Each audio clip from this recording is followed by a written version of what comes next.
The first bullet shattered the front window of Rudy's diner before Declan Mercer's mind could catch up to what his eyes were seeing. He had been watching the gray sedan crawl past for the third time in 15 minutes. Some primal part of his brain, the part that had kept him alive, walking home through neighborhoods where sirens meant you were already too late, had been screaming the same word on repeat. Wrong, wrong, wrong. The barrel emerged from the passenger window like death taking aim. Black metal, cold purpose, and it was swinging toward the corner booth where she sat. The girl, the beautiful, sad girl who had been coming to Rudy's every day for 3 weeks. The one who ate alone despite looking like she could sit anywhere with anyone. The one whose name Declan didn't even know, but whose presence had become the only bright spot in his carefully invisible life. Get down. The words tore from Declan's throat as his body launched forward. He didn't think. Thinking takes time. And time was measured in heartbeats. And heartbeats meant the difference between life and death. The corner booth was exactly 12 feet away. Declan's worn sneakers, the ones held together with duct tape, and hope found purchase on Rudy's grease-slicked linoleum floor. His shoulder dropped. His arms extended. 12 feet became 9, became 6, became 3. The girl looked up, her gray eyes impossibly large. Her pale face found his. Confusion flickered across her features. She didn't understand. How could she? Girls who looked like her, who carried designer backpacks and wore clothes that cost more than Declan's entire wardrobe, but they didn't know what gunfire sounded like outside of movies. 3 feet became 0. Declan hit her like a freight train. He had never had the strength to be on any football field. His shoulder caught her in the chest. His arms wrapped around her waist. His momentum carried them both backward. The chair clattered. Her calculus homework scattered like autumn leaves. They crashed to the floor in a tangle of limbs and terror, and Declan twisted mid-fall, every instinct screaming one command. Put your body between her and the window. Make yourself the wall. Make yourself the shield. The world exploded into sound and fury. The window didn't just break. It disintegrated. Glass became 1,000 crystalline daggers, each one catching the afternoon light as they flew. The wood paneling that had been standing since 1987 splintered into shrapnel. Vinyl booth seats erupted in puffs of yellow foam. The smell hit Declan, grit and unmistakable. Gunpowder mixed with fryer grease in the sharp copper tang of fear. Pain blossomed across Declan's back. First bloom, just below his left shoulder blade. The bullet punched through him like a white-hot fist, and for a fraction of a second, Declan's entire universe condensed to that single point of agony. Then came the second bloom, lower, near his spine, just above his belt line. This one burned hotter, deeper, and Declan felt something fundamental break inside his body. His lungs couldn't find air. His vision began to tunnel. Darkness crept in from the edges like a vignette closing on a photograph. Beneath him, warm and alive and trembling, like a trapped bird, the girl was screaming. But she was screaming, which meant she was breathing, which meant Declan had done it right. He tried to push himself up, tried to check if she was okay, but his arms had stopped taking orders from his brain. Everything felt distant and wrong, like he was underwater, or wrapped in cotton. Don't move. The girl's voice cut through the chaos, small but sharp as broken glass. Oh God, don't move. You're bleeding.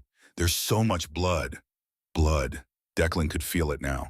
Hot and sticky, soaking through his thrift store t-shirt, the one that proclaimed him a member of a 5K run he had never actually participated in. The shirt had cost $2 at Goodwill. Now it was ruined.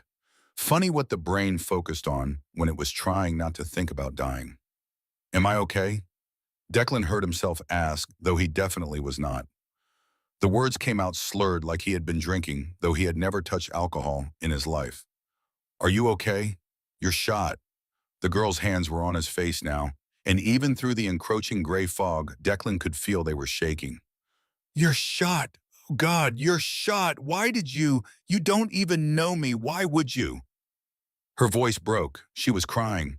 Declan could see tears tracking down her cheeks, cutting clean paths through the dust and debris that had settled on her perfect face like fallen snow.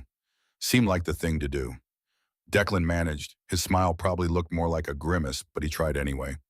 Somewhere far away, sirens began to wail, getting closer, but not fast enough. Never fast enough. But something else was closer. Something louder. The roar of motorcycle engines. Lots of them. Like a swarm of mechanical thunder converging in on this diner from every direction at once. The girl heard them too. Something changed in her face, in the set of her jaw. The tears stopped like someone had flipped a switch.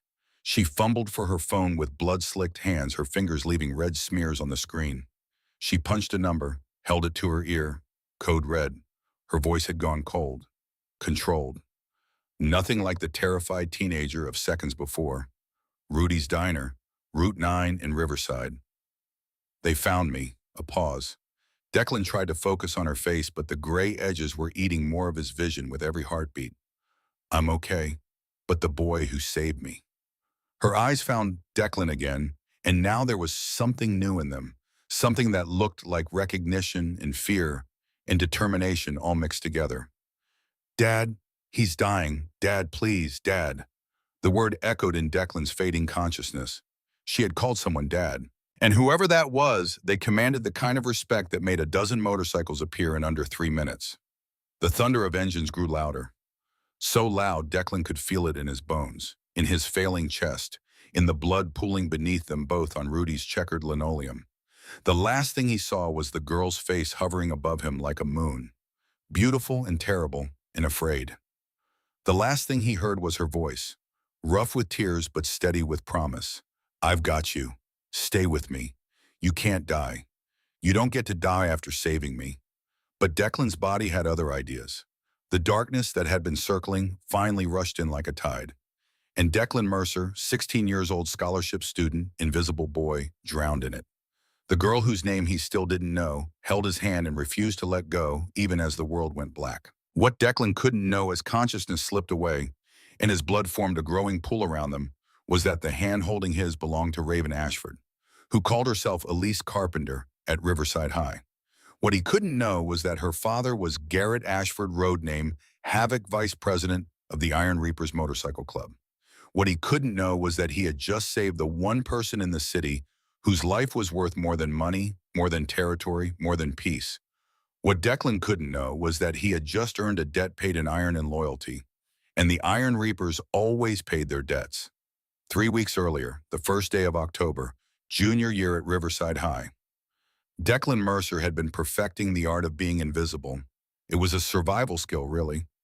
When you are the scholarship kid at Riverside High, when your clothes come from Goodwill and your sneakers have more duct tape than original rubber, when your lunch consists of whatever you can afford with the $3 and change you have scraped from your Nana's couch cushions, you learn to occupy space without taking up space. You learn to eat in bathroom stalls. You learn which hallways to avoid during passing period when Troy Davenport and his football cronies are prowling for prey. You learn that eye contact with guys like Troy is an invitation for a locker room beating, or a swirly if you are lucky, or both if you are not.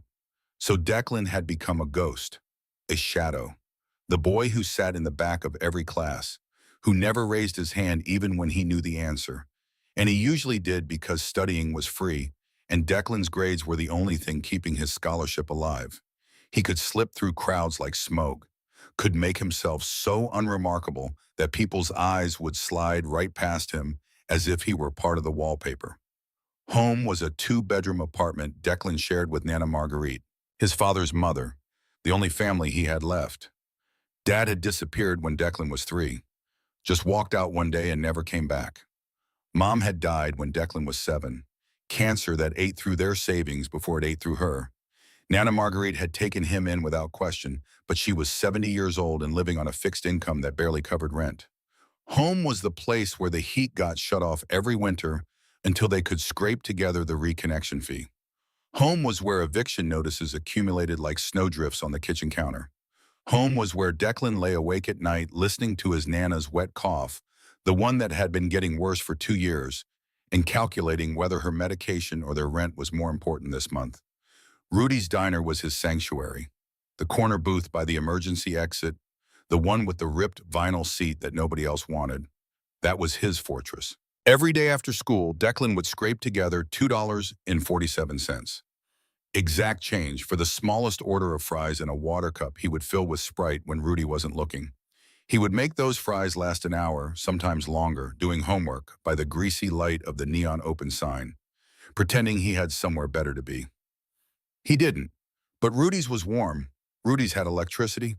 Rudy's didn't cough at 3 in the morning or smell like the chemical soup of medical ointments that barely kept his grandmother breathing. At Rudy's, Declan could pretend he was just a kid doing homework, a normal kid with a normal life and nothing more complicated than calculus to worry about. It was a Tuesday, the second week of October, junior year, the kind of fall day where the sun sets too early and the world feels like it is holding its breath. Declan had been sitting in his usual booth, making his fries last when she walked in. The girl. She materialized like a vision. All smooth dark hair that caught the light, and sharp cheekbones, and an expression that radiated "leave me the hell alone" in every direction. Declan had seen her before, of course. Everyone at Riverside had.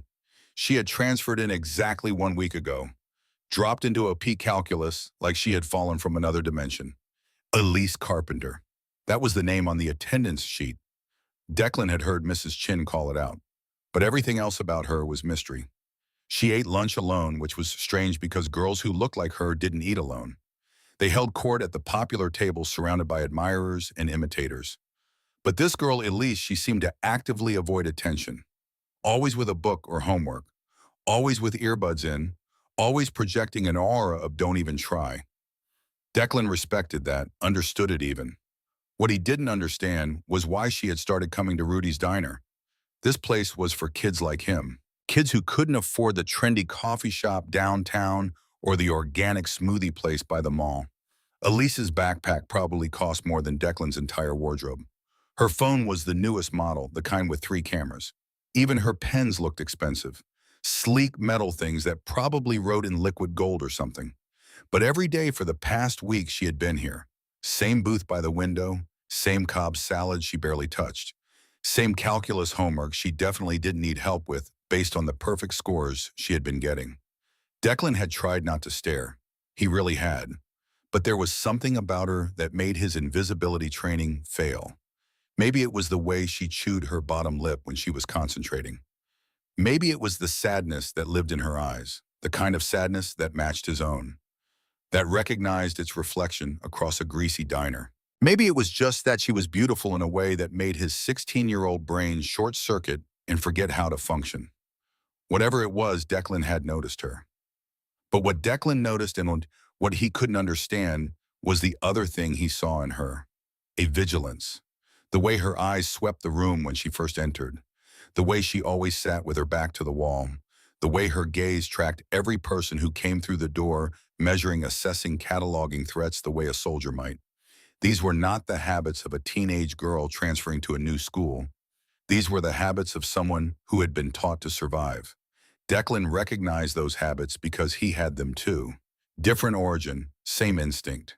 And on this particular Tuesday in mid-October, as the sun dipped below the horizon and Rudy's filled with the after-school crowd, Declan noticed something that would change both their lives forever.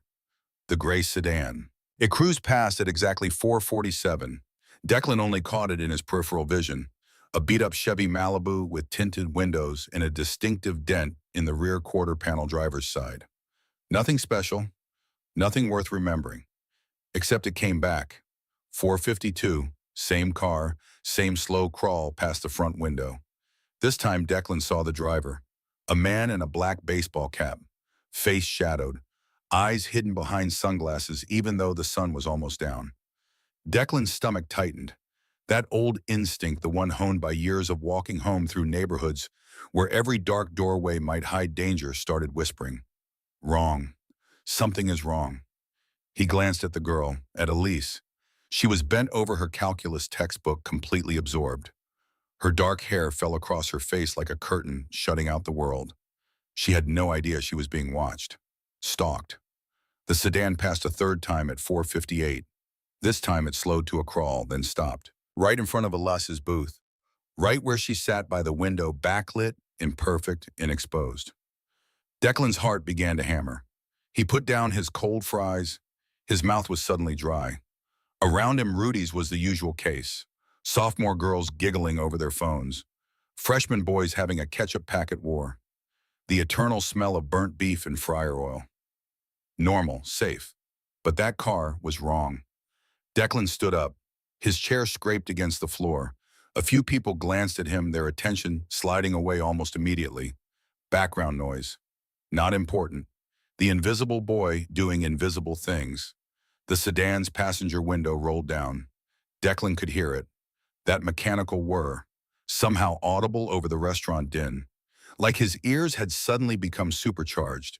Like the universe was putting everything in slow motion so he could see exactly what was about to happen. A hand emerged from the darkness inside the car. The hand held a gun, not a pistol, something bigger. Something that looked military and wrong and very, very real. An AR-15 Declan's brain supplied from some half-remembered news report. Semi-automatic rifle, 30-round magazine, rate of fire 45 rounds per minute. The barrel swung toward Elise's booth like a compass, finding north. And Declan's body moved.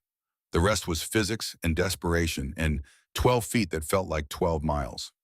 Now as Declan floated in darkness, that might have been death or might have been unconsciousness, he could not know that Elise Carpenter was not her real name. He could not know that 3 weeks ago someone had firebombed the Iron Reapers clubhouse in a coordinated attack that left 2 brothers in the hospital and 1 in the ground. He could not know that war had been declared between the Iron Reapers and the Vipers Motorcycle Club, and that in war there are no non-combatants. He could not know that Elise Carpenter was really Raven Ashford, daughter of Garrett Ashford, road name Havoc, and that her father had moved her to Riverside High under a fake name, scrubbed her identity from social media, assigned 2 prospects to watch her every move. He could not know that those prospects had gotten stuck in traffic on I-35. A fender bender creating a 15-minute gap that became the difference between protection and catastrophe. He could not know any of this because he was 16 years old and invisible and had never even spoken to her. But Raven knew. Raven had always known this day might come. The Iron Reapers arrived like the wrath of God made manifest in chrome and leather. 12 motorcycles, maybe more. Harley Davidsons mostly. Their riders clad in cuts emblazoned with the club logo. A skeleton in a hooded cloak holding a scythe. Wings of flame spreading from its shoulders. They formed a perimeter around Rudy's diner with military precision. Bikes positioned nose out, engines idling in a symphony of controlled thunder. Riders dismounted with weapons already drawn, not pointed at anyone but visible. Ready. A clear message. This area is now under our jurisdiction. 2 of them breached the shattered entrance immediately. Briggs Holden came through first. Road name Tank, 6'5" and built like his name suggested, shaved head covered in Nordic runes, arms thicker than most people's legs. He had served 2 tours in Iraq as a Marine before the Iron Reapers gave him a home.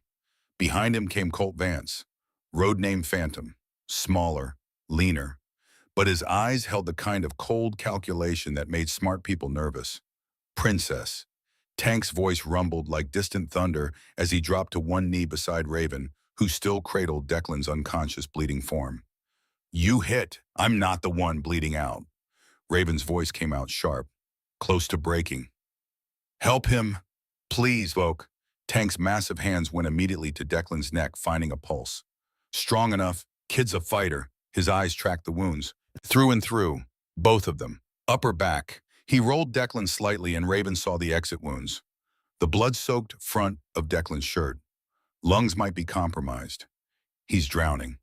Then do something. Raven's control was cracking now, fear leaking through the cracks in her armor. He saved me. He saved me.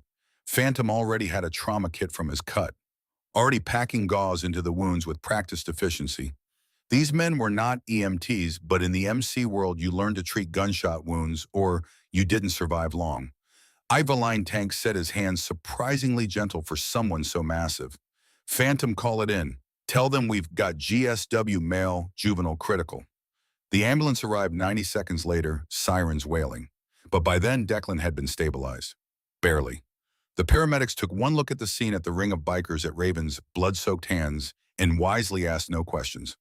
As they loaded Declan onto a stretcher, Raven tried to follow. Tank's hand on her shoulder stopped her. Your old man's orders. You ride with us. But Tank's hand was immovable. Princess. Now. Raven looked back at Declan's unconscious form one last time, memorizing his face. The sharp jawline that looked too angular like he didn't get enough to eat. The dark eyebrows that were too expressive for someone who tried so hard to be invisible. The generous mouth that had smiled at her earlier this week. Actually smiled. Like she was worth smiling at, before the world exploded. "I will see you at the hospital," she whispered, knowing he couldn't hear. "I promise." Then Tank was lifting her like she weighed nothing, carrying her toward the bikes as police cars began to arrive, their lights painting Rudy's destroyed facade in alternating red and blue. Raven caught a glimpse of her calculus homework still on the table, now decorated with blood spatter and broken glass. Guess she wouldn't need to turn that in after all. Phantom had already started his bike. Raven climbed on behind him, wrapped her arms around his leather-clad waist, and then they were moving. The entire convoy peeled away from Rudy's with a roar that drowned out the police sirens, heading east toward Mercy General Hospital. But first they made one stop. The Iron Reapers clubhouse sat on 5 acres of fenced land on the industrial edge of town, a converted warehouse surrounded by bikes and brotherhood, sacred ground where club business was conducted and club justice was delivered. Raven had grown up here, in the apartment above the meeting room, lullabied to sleep by the rumble of engines and the laughter of men who would kill for her without hesitation. The bikes pulled into the compound and Raven saw the rest of the club assembled. All of them, every patch member, every prospect, every hang-around who had earned enough trust to be invited inside the fence during a crisis. And standing at the center of them all, arms crossed over his massive chest face, carved from stone and fury, was her father. Garrett Ashford was 42 years old and looked like he had been sculpted by an angry god. 6'3", 240 pounds of muscle and scar tissue. Shaved head, a beard that was more gray than black these days. He had earned his road name the old-fashioned way, by causing havoc for anyone who threatened his brothers. On his left hand he wore his wedding ring. Even though Raven's mother had died bringing her into the world 16 years ago, the ring had never come off. It would never come off. That ring was more than jewelry. It was a vow that extended past death, a promise to a woman whose face Raven had only ever seen in photographs. The promise that he would keep their daughter safe, no matter what, no matter the Quran. He wore his cut over a black t-shirt, his massive arms covered in ink that told the story of a life lived hard. The Iron Reaper's crest on his right shoulder, his wife's name Catherine scripted across his heart, a gravestone with a date on his left forearm, the day he buried her and held his newborn daughter in the same afternoon. As Raven dismounted, her father's eyes tracked her with the intensity of a predator identifying prey. He was scanning for injuries, for blood that might be hers, for any sign that his daughter, his world, had been harmed. She knew the moment he confirmed she was safe because his shoulders relaxed a microscopic amount. Then his eyes found the blood on her hands and clothes, and his jaw turned to granite. "Report." The word was not a request. Tank stepped forward. "Drive-by shooting, Route 9 in Riverside. Rudy's Diner, gray Chevy Malibu, older model, dent rear quarter driver's side. Tinted windows, full auto spray, 30 rounds minimum." He paused. Princess wasn't hit. Garrett's voice could have etched glass. The boy. Tank's expression was grim, critical. 2 GSWs to the back. Through and through, he covered the princess with his body, took all the hits. Another pause. This one weighted with meaning. Saved her life havoc. Silence fell over the assembled club members like a shroud. Every one of them understood what that meant, what it had to mean. You didn't save an Iron Reaper's daughter and walk away empty-handed. That wasn't how this world worked. Garrett turned to Raven, his expression softened, but only barely. "Only enough, tell me." So she did. She told him about the gray sedan circling, about Declan's warning shout, about how he had crossed the distance between them in heartbeats, about how he had covered her body with his own, how he had taken bullets meant for her without hesitation or question, about the blood, so much blood, pulsing hot between her fingers as she tried to keep him alive. "He didn't know who I was," Raven finished, her voice cracking. "He just saw someone in danger and he moved. He didn't think. He didn't hesitate. He just moved." Garrett stared at her for a long moment. Something moved behind his eyes, something old and heavy. The memory of another person who had moved without thinking. Catherine, his wife, stepping in front of a car when Raven was a baby in her stroller. pushing the stroller clear, taking the impact herself, the injury that had triggered the complications that killed her 3 days later in the same hospital where Declan now fought for his life. People who moved without thinking, people who put themselves between danger and the people they chose to protect. Garrett knew what those people were: rare, irreplaceable, the kind of people the world chewed up and spat out because the world did not deserve them. He looked at Rowan Hale, the club's president, road-name preacher, a lean man in his 50s with silver hair and the kind of quiet authority that made people instinctively obey. The Vipers, Rowan asked, though they all knew the answer. Has to be, Garrett replied. They leaked her location. This was a hit. His hands clenched into fists. We can't let that stand. No, Rowan agreed. We can't. He looked back at Raven, and his expression shifted into something she recognized. Respect. Baby girl, I need to know. Do we go to war now, or do we make sure that boy lives first? Help me prioritize. It was the greatest sign of respect Rowan could give her, treating her like an equal rather than a child to be protected. Raven didn't hesitate. The boy first, she said, meeting her father's eyes. Vengeance second, she held his gaze. He saved me, Dad. That debt comes before everything else. Garrett nodded slowly, pride flickering across his scarred face. Then he turned to the assembled club, and his voice carried the weight of absolute authority. Phantom, tank, hospital security detail. Nobody gets near that kid without my approval. I don't care if God himself shows up with flowers. He turned to Rowan.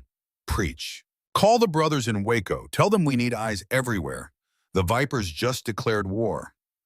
And the boy, it was Dax Cross, road-name Viper, the club's sergeant-at-arms, a scarred man with dead eyes and quick hands. Garrett's expression was unreadable. When he wakes up, I will thank him. When he's healed, we will figure out how to repay a debt that can't be repaid. He looked at Raven. Because whatever we give him, it won't be enough. The club erupted in grim agreement, fists pounding on tables, voices raised in unified fury. But as the club organized itself, as bikes roared to life and plans were made, Garrett walked over to Raven and pulled her into a hug that smelled like leather and gun oil and safety. You okay, baby girl? He whispered into her hair. Really okay. Raven nodded against his chest, letting herself be small for just a moment. He was so brave, Dad. He didn't even know me. And he was so brave. Then we will make sure his bravery meant something. Garrett pulled back his calloused hands gentle on her shoulders. Go clean up. Change clothes.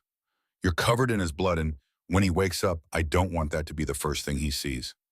Raven headed for the stairs to her room, but halfway up, she paused and looked back. Dad, his name is Declan Mercer. Garrett repeated the name like a prayer. Declan Mercer, the boy who saved my daughter. He nodded slowly. That's a name the Iron Reapers will remember. And when the Iron Reapers remembered your name, you were family, whether you wanted to be or not. Declan woke to the sound of beeping. Steady, rhythmic, annoying as hell. Like an alarm clock he couldn't shut off. He tried to move his arm to swat at it, and that's when the pain introduced itself with enthusiastic brutality. His entire back was on fire, flames licking up his spine and across his shoulder blades. Every breath felt like someone was driving hot knives between his ribs. His mouth tasted like he had been chewing on pennies and cotton balls. Declan's eyes snapped open. White ceiling, fluorescent lights, the smell of disinfectant and floor wax. A machine beside him making that beeping noise. An IV line in his left arm. Hospital. Memory came flooding back in disjointed fragments.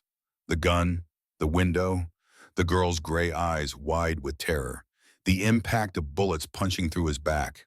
Blood, screaming, darkness. Easy there, kid. Don't try to sit up. Declan's head whipped toward the voice, and even that small movement sent agony shooting down his spine. Sitting in a chair beside his bed was a man who looked like he had been carved from a mountain.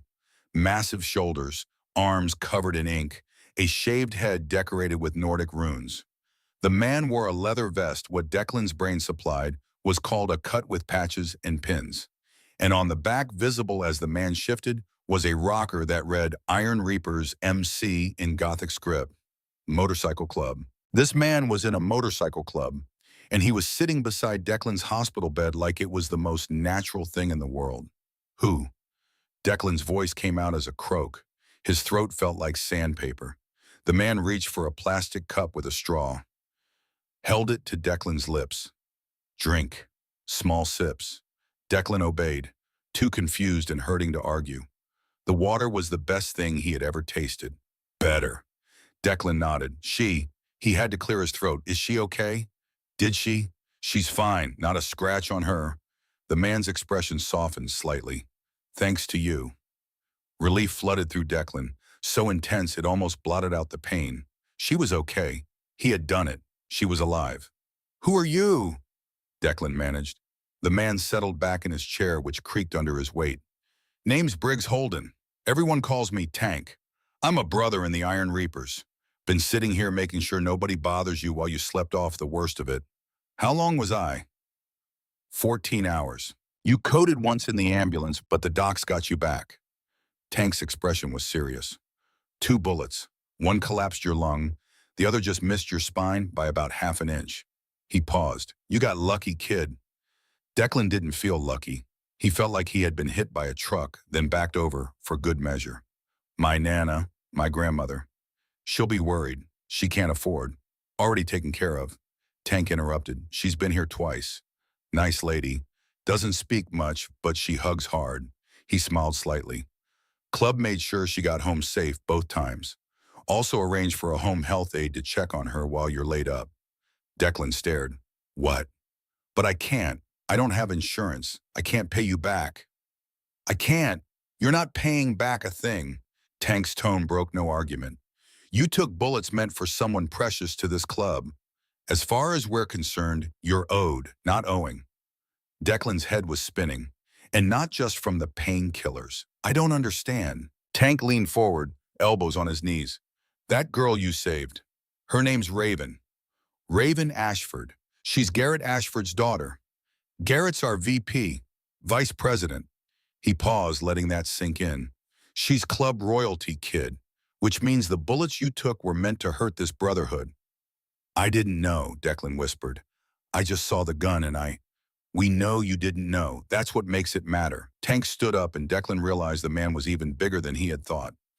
Easily 6'5", probably 250, all muscle. You didn't do it for reward or recognition. You did it because it was right. That's rare. That's valuable.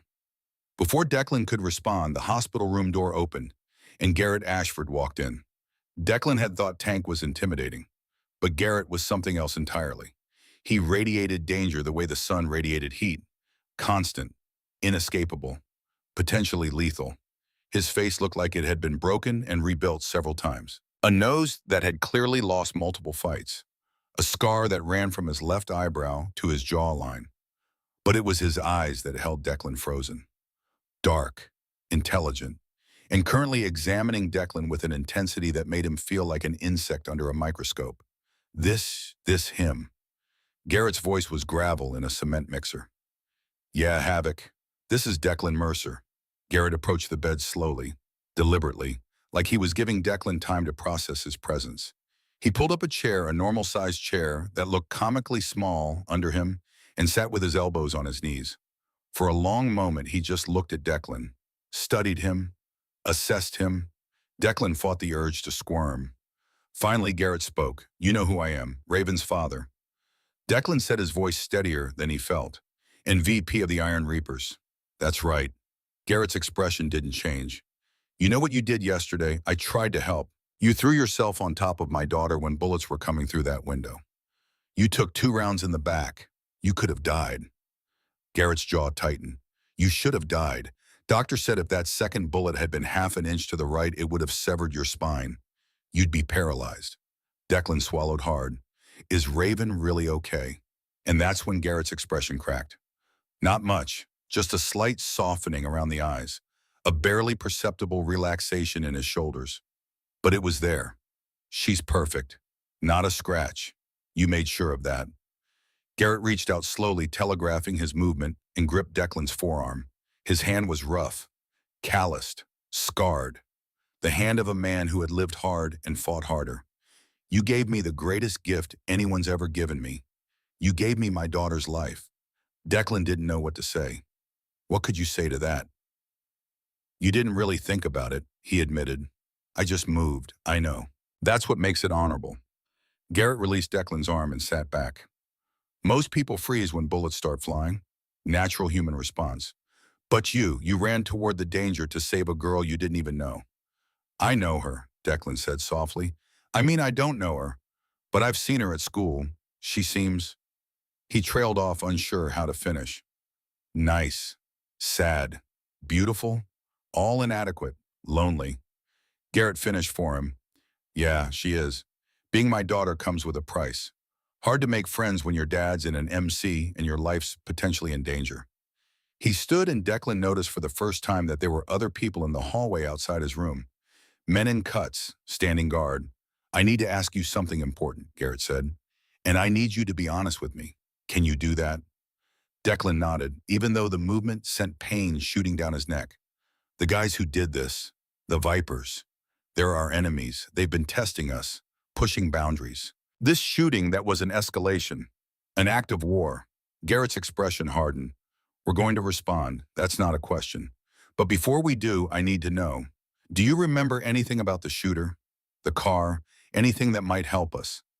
Declan closed his eyes, trying to pull details from the chaos of memory. Gray Chevy Malibu, older model, dent in the rear quarter panel, driver's side, tinted windows. I didn't see the shooter's face, just his arm and the gun. When he opened his eyes, Garrett was smiling. It was not a nice smile.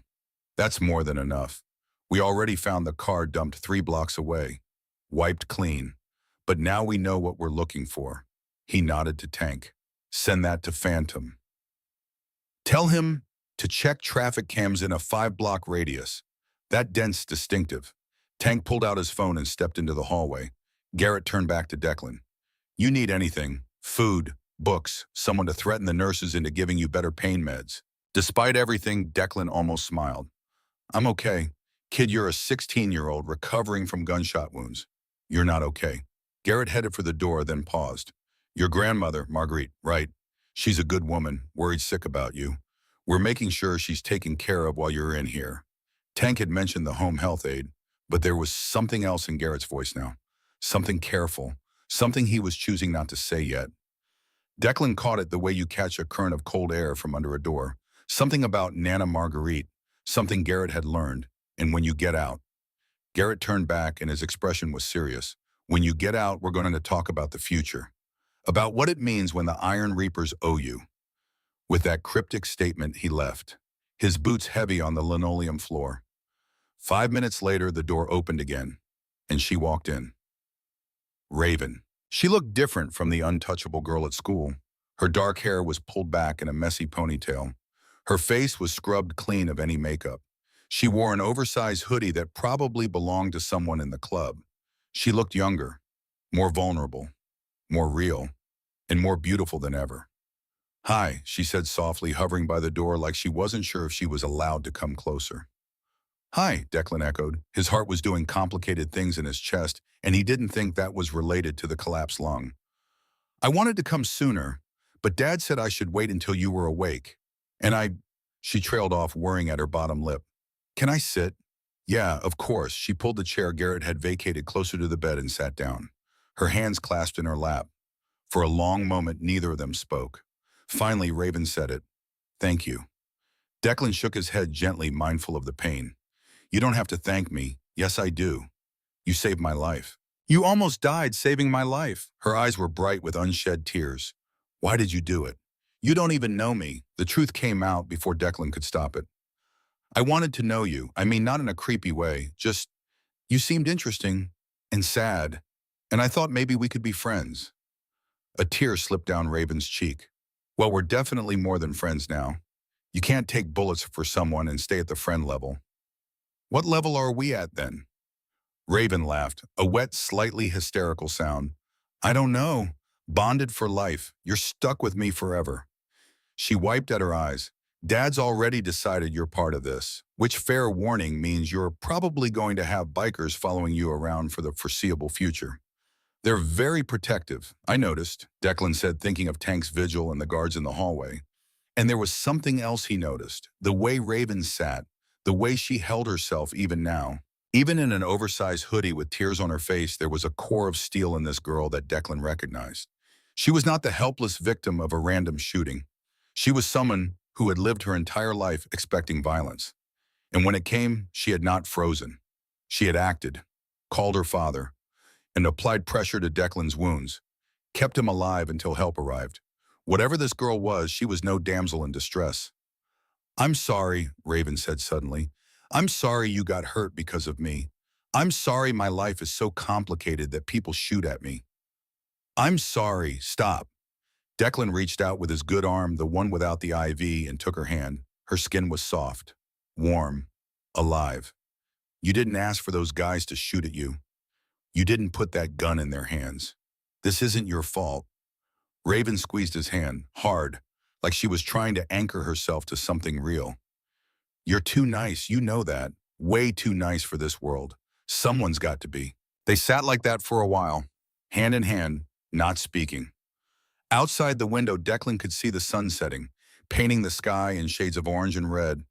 Another day survived, and another day closer to whatever came next. "What happens now?" he asked quietly. Raven looked at him with those gray eyes that had haunted his thoughts at Rudy's diner. "Now you heal." And then she smiled, and it was equal parts promise and warning. "Then we figure out what it means to be connected to the Iron Reapers." Something told Declan his invisible days were over. 3 days later, something shifted. Tank had brought Declan contraband candy bars. Phantom had taught him the basics of chess on a battered travel set. Raven had visited every afternoon doing homework in the chair beside his bed. It felt almost normal, almost safe, almost like family. But it was on day 3 that Garrett came to the hospital for his second visit. This time he came alone. No Tank standing guard, no Phantom in the hallway. Just Garrett Ashford pulling a chair close and sitting down with the careful deliberation of a man about to deliver news he wasn't sure how to deliver. "How you feeling, kid?" "Like I got shot twice." Garrett almost smiled. "Listen, I need to tell you something. About your grandmother." Declan's stomach dropped. "What about her? Is she okay?" "Did something happen? She's fine. She's safe." Garrett held up a hand. "But when we sent the aide to check on her, we noticed some things. Her cough, the prescriptions she can't afford to fill." "Declan," Garrett's voice gentled, and hearing that kind of tenderness from a man who looked like he chewed nails for breakfast was disorienting. "Your grandmother has advanced pulmonary fibrosis. The doctors she's been seeing at the free clinic told her it's manageable with medication. But the medication she needs costs $400 a month. She's been rationing her pills, taking one every other day instead of daily."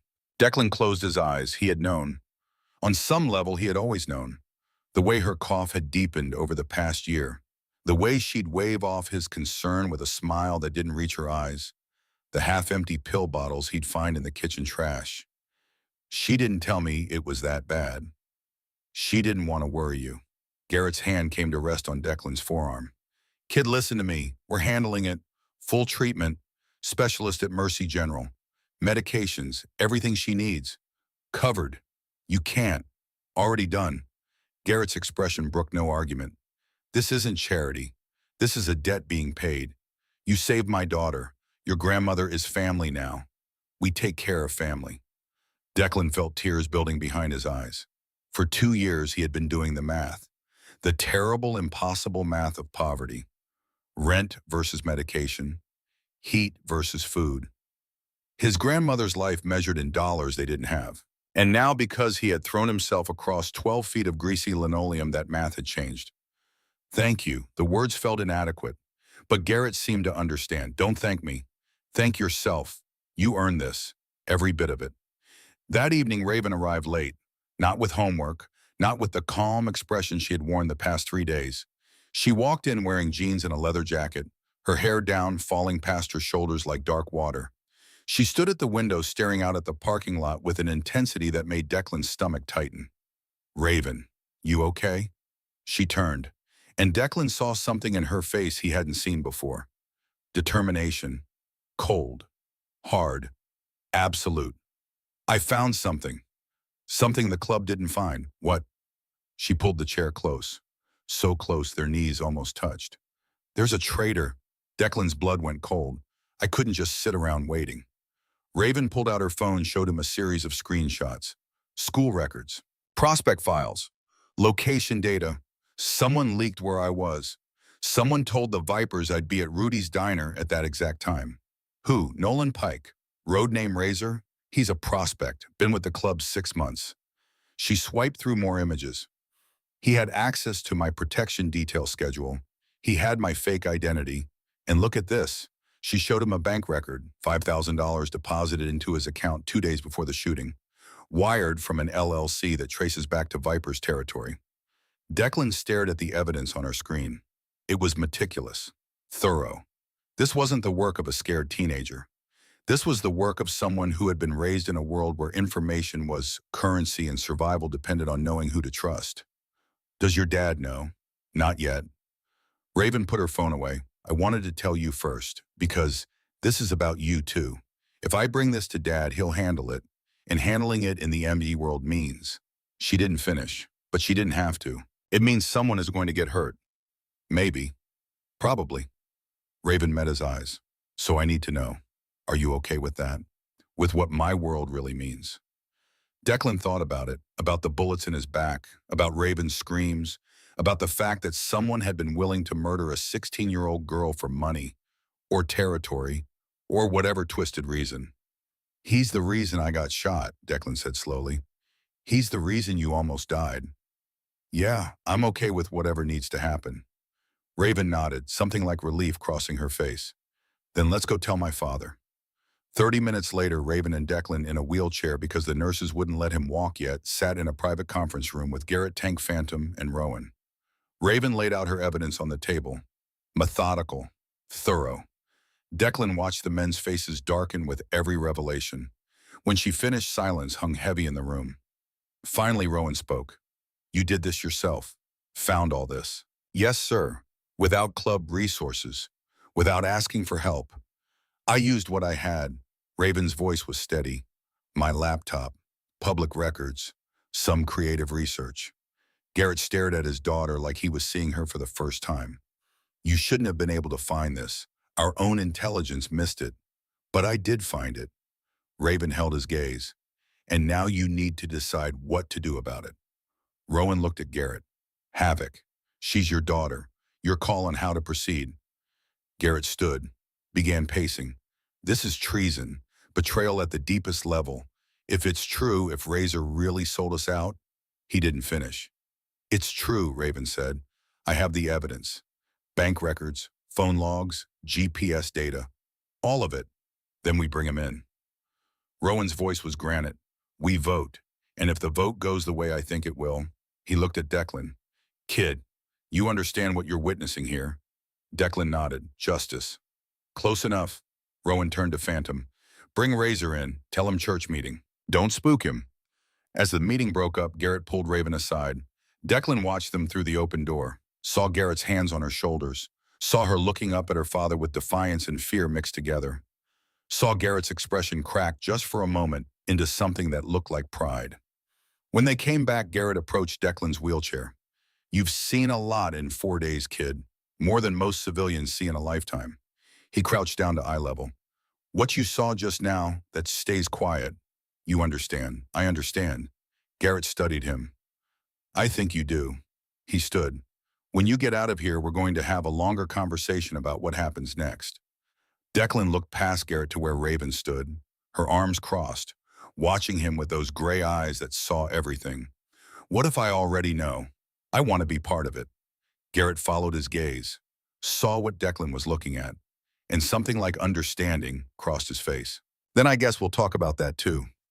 That evening, as the sun set on day 3, Raven came back alone. She sat on the edge of Declan's bed, careful not to jostle his injuries. Thank you for backing me up in there. You found a traitor. Of course I backed you up. Most people would have been scared of my dead, of the club, of what this all means. I am scared, Declan admitted. But not of your dad, not of the club. What are you scared of? Losing this, Declan gestured between them. Whatever this is, it's the only real thing I've had in a long time. Raven was quiet for a moment. Then she leaned down and kissed his forehead. So gently it barely registered. Don't be. I won't let anything happen to you, and I won't let you disappear again. As she pulled back, Declan caught her hand. Raven, what does this make us? Really? She smiled, and it was the first real smile he had seen from her. Uncertain and hopeful and terrified all at once. I don't know, but I want to find out. She squeezed his hand. When you get out, when you're healed, we'll figure it out together. Together, Declan agreed. And for the first time since waking up in this hospital, he believed that everything might actually be okay. That night, after Raven left, after the nurses did their final rounds, after the hospital settled into its nocturnal rhythm, Declan lay awake, thinking about family and loyalty and the price of both. Thinking about a girl whose life he had saved and who was now saving him in ways he didn't fully understand yet. Thinking about his grandmother breathing easier tonight because strangers in leather vests had decided she mattered. And thinking that maybe, just maybe, being invisible had been the wrong goal all along. Maybe being seen, being known, being part of something bigger than yourself. Maybe that was worth any price. Even bullets, even blood, even stepping into a world where justice came with an edge and family meant forever. Declan closed his eyes and let sleep take him. No longer afraid of what he would see when he woke. Because when he woke, Raven would be there, and that made everything else bearable. Declan's discharge from Mercy General came on day 11, a cool October morning that should have been a quiet affair. Sign some papers, collect some prescriptions, go home and heal. That's how it worked for normal people. But Declan Mercer had stopped being normal the moment he threw himself on those bullets. Tank pulled up to the hospital entrance at 7 in the morning. Not in his truck, but on his bike. A massive Harley Road King that rumbled like controlled thunder. Behind him came Phantom on a street glide. And behind Phantom came 3 more Iron Reapers, their cuts gleaming in the morning sun. An escort, a statement, a message to anyone watching. This boy is ours now. Declan emerged in a wheelchair, pushed by a nurse who looked both terrified and thrilled by the wall of chrome and leather waiting at the curb. He wore new clothes Raven had brought him days earlier. Jeans that actually fit, a gray Henley that didn't have bullet holes, and over it all a simple black jacket that wasn't leather but close enough. How you feeling, kid? Tank's voice carried warmth beneath the gravel. Like I got shot twice, but better. Tank's laugh was a sound like rolling boulders. That's the spirit. He looked at the nurse. We've got him from here, ma'am. Thank you for taking care of him. The nurse blushed, actually blushed, and hurried back inside. Tank helped Declan stand supporting him with one massive arm. Phantom brought over a helmet. You ever ride before? Does a bicycle count? Not even a little. Phantom grinned. Don't worry. Tank drives like a grandmother. You'll be fine. Declan climbed on behind Tank, every movement sending dull aches through his healing back. Tank started the engine and Declan felt the vibration through his entire body, felt it in his bones, felt it wake something primal and hungry in his chest. Then they were moving, pulling away from the hospital with the other bikes falling into formation around them. And that's when Declan saw her. Raven stood at the hospital entrance leaning against a pillar, wearing her leather jacket and dark jeans and a small knowing smile. She raised one hand in a wave as they passed. And Declan's heart did something complicated that had nothing to do with his injuries. They didn't go to Declan's apartment. Instead, the convoy headed to Riverside High, arriving just as the morning bell rang. Students poured out of buses and cars.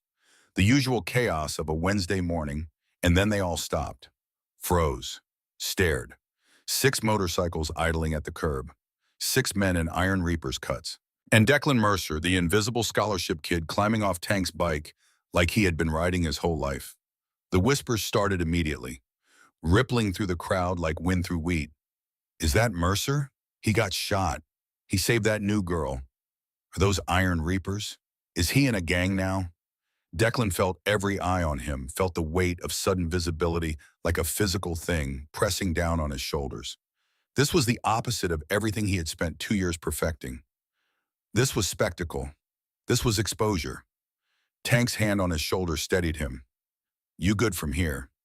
Declan looked at the school entrance, saw Troy Davenport and his football cronies clustered near the doors, saw their faces go pale as they recognized the cuts, the bikes, the message. Yeah, I'm good. Anything happens, you call. Phantom tapped the phone they had given Declan days earlier. We're 10 minutes away. As the bikes roared away, Declan stood alone in the parking lot, acutely aware of every stare, every whisper. He pulled his backpack higher on his good shoulder and started walking toward the entrance. The crowd parted like water around a stone, giving him space, giving him respect, or fear, or some combination of both. He was almost to the doors when he heard her voice. Declan. He turned. Raven stood at the edge of the parking lot, backpack slung over one shoulder, looking like she belonged in a magazine spread rather than a public high school. She had been waiting for him. Planned this. Ready. She asked, walking over to stand beside him. For what? For everything to be different. She took his hand, her fingers threading through his like it was the most natural thing in the world. Come on, let's show them we're not hiding. They walked into Riverside High together, hand in hand, and the whispers became a roar. By lunch, Declan had been approached 17 times. People he had gone to school with for 2 years suddenly remembered his name. Girls who had never looked at him twice smiled and asked if he was okay.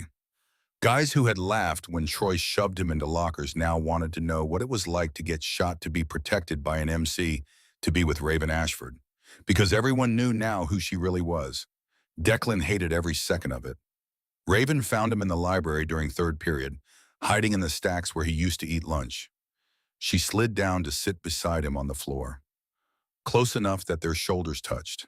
It's too much, isn't it? Declan nodded. I just want to disappear again. Can't. You're visible now. She bumped her shoulder against his. But visible doesn't have to mean alone. You've got me. You've got the club. We'll help you navigate this. What if I don't want to navigate? What if I just want everything to go back to normal? Raven was quiet for a moment. Then she said something that Declan would remember for the rest of his life. Normal is what you make it, and normal for us is this. She gestured at the library, at the school beyond. It's people knowing, it's being protected, it's having people who would do anything for you. Her voice dropped. Is that really so bad? No, it's not bad, it's just different. Different we can work with. In the cafeteria that afternoon, Troy Davenport appeared at their table. He stood there fidgeting, not meeting anyone's eyes, looking smaller than Declan had ever seen him. Can I talk to you? Troy's voice was barely above a whisper. Privately. Declan glanced at Raven, who nodded. They moved to an empty hallway away from curious ears. Troy shoved his hands in his pockets, stared at the floor. Look, he started, then stopped. Tried again.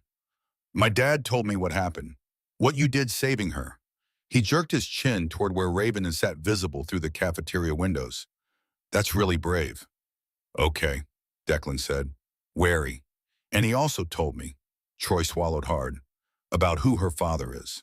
And that he had a conversation with my dad about me. About how I've been treating you.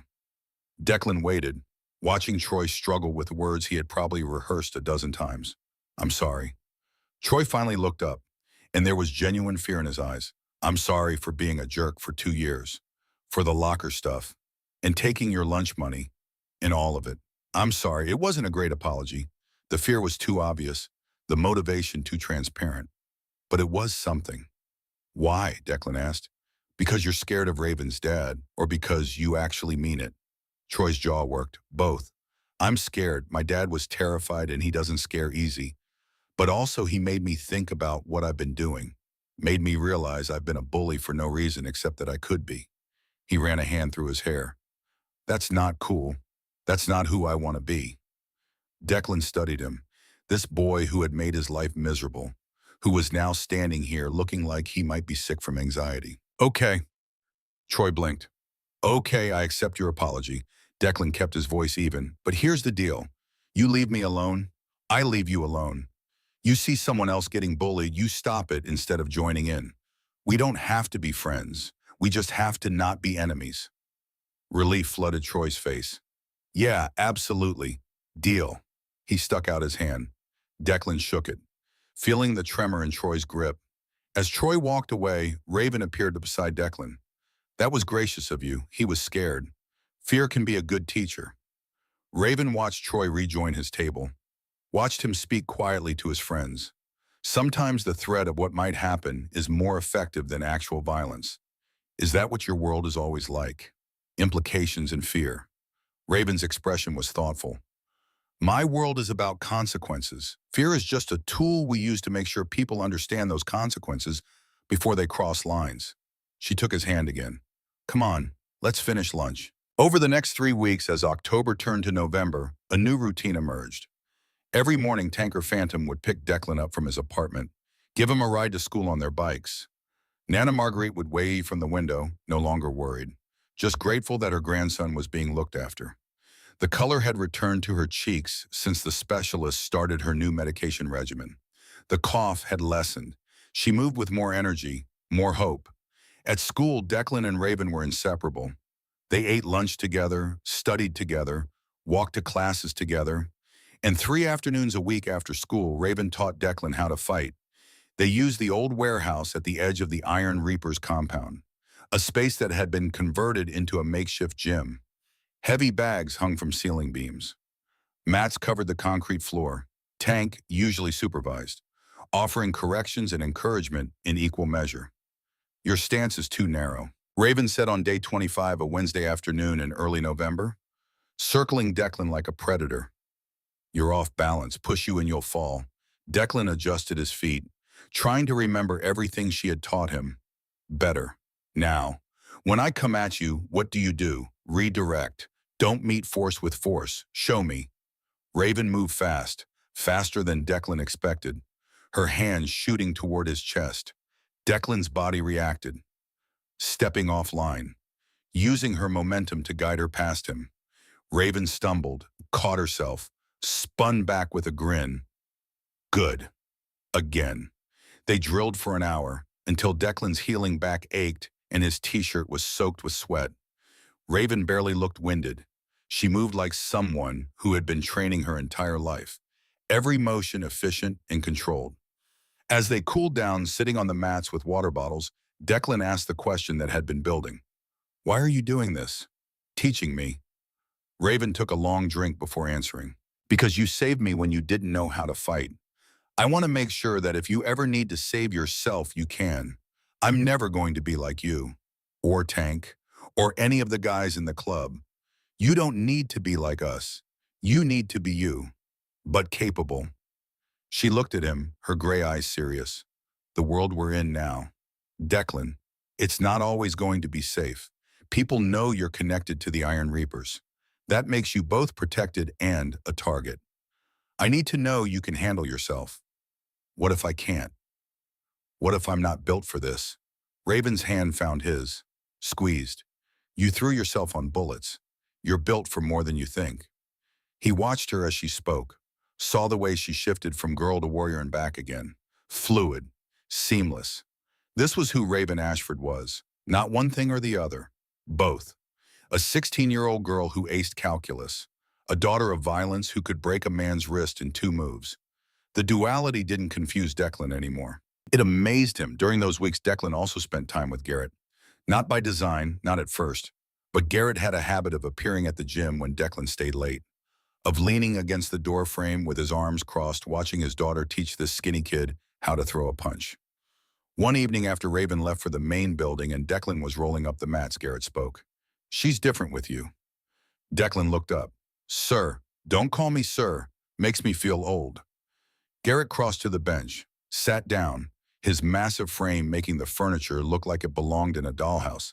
She's different with you, lighter, like she doesn't have to carry everything alone. She shouldn't have to. No, she shouldn't. Garrett stared at the far wall, at the punching bags hanging still in the quiet air. Her mother was like that, carried the world and never complained, never asked for help, never let anyone see the weight.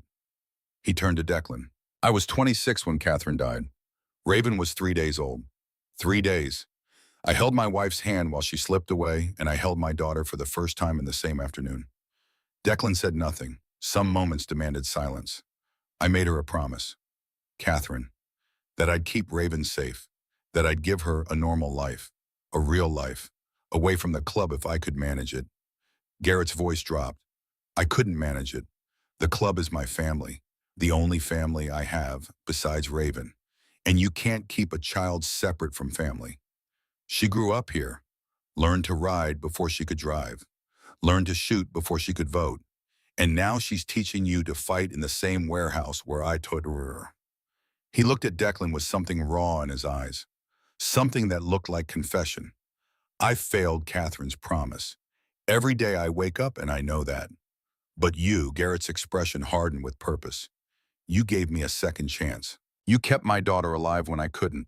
When my guys were stuck in traffic and my security failed and everything I built to protect her crumbled in 15 minutes.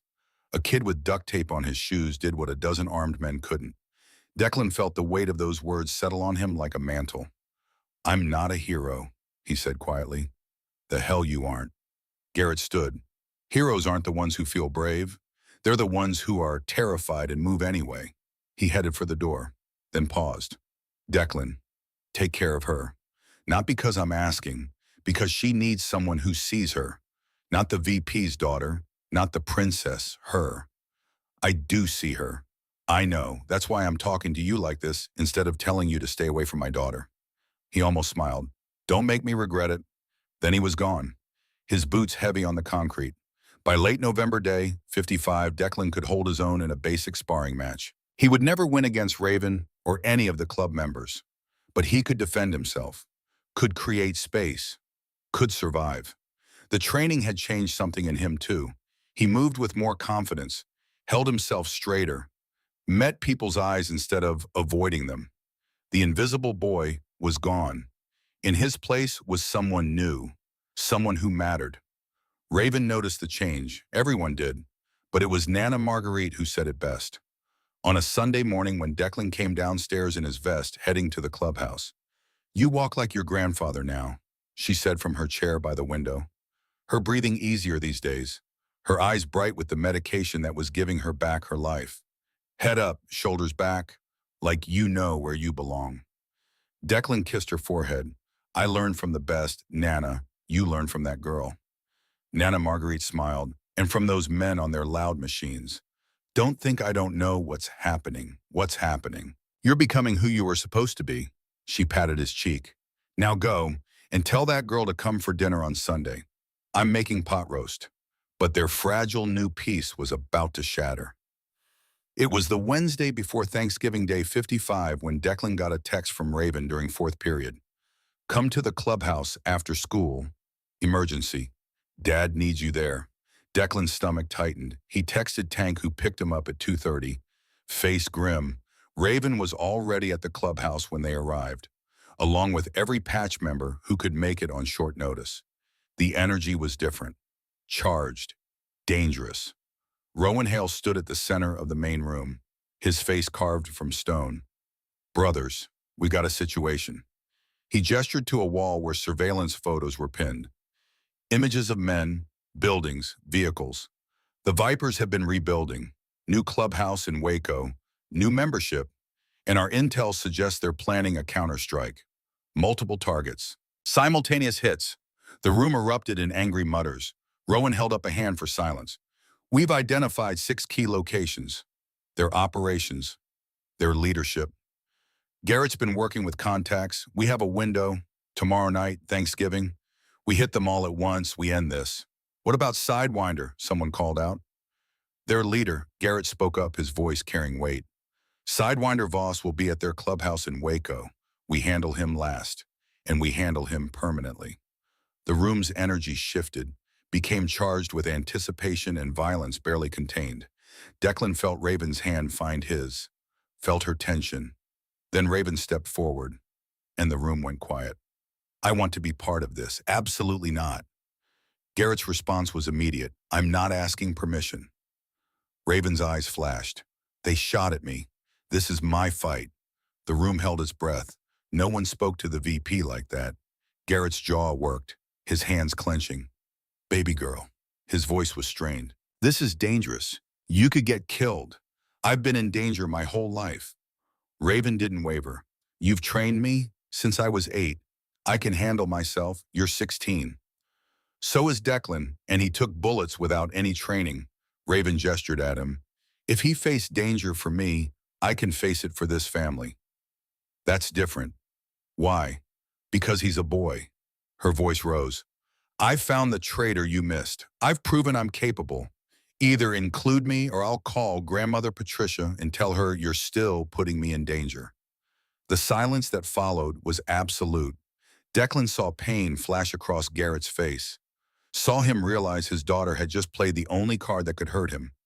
Garrett's mother, Patricia Ashford, the woman who had never approved of the club life, who had threatened more than once to seek custody of Raven if Garrett couldn't keep her safe.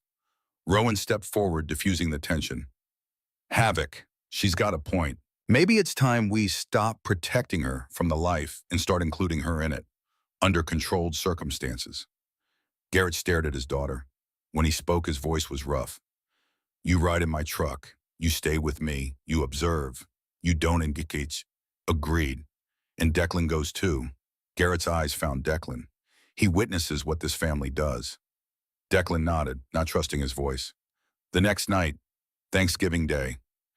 Declan sat in the passenger seat of Garrett's F350 watching city lights blur past. Raven was in the back seat checking a small pistol Garrett had given her, just in case. The way she handled the weapon told Declan everything.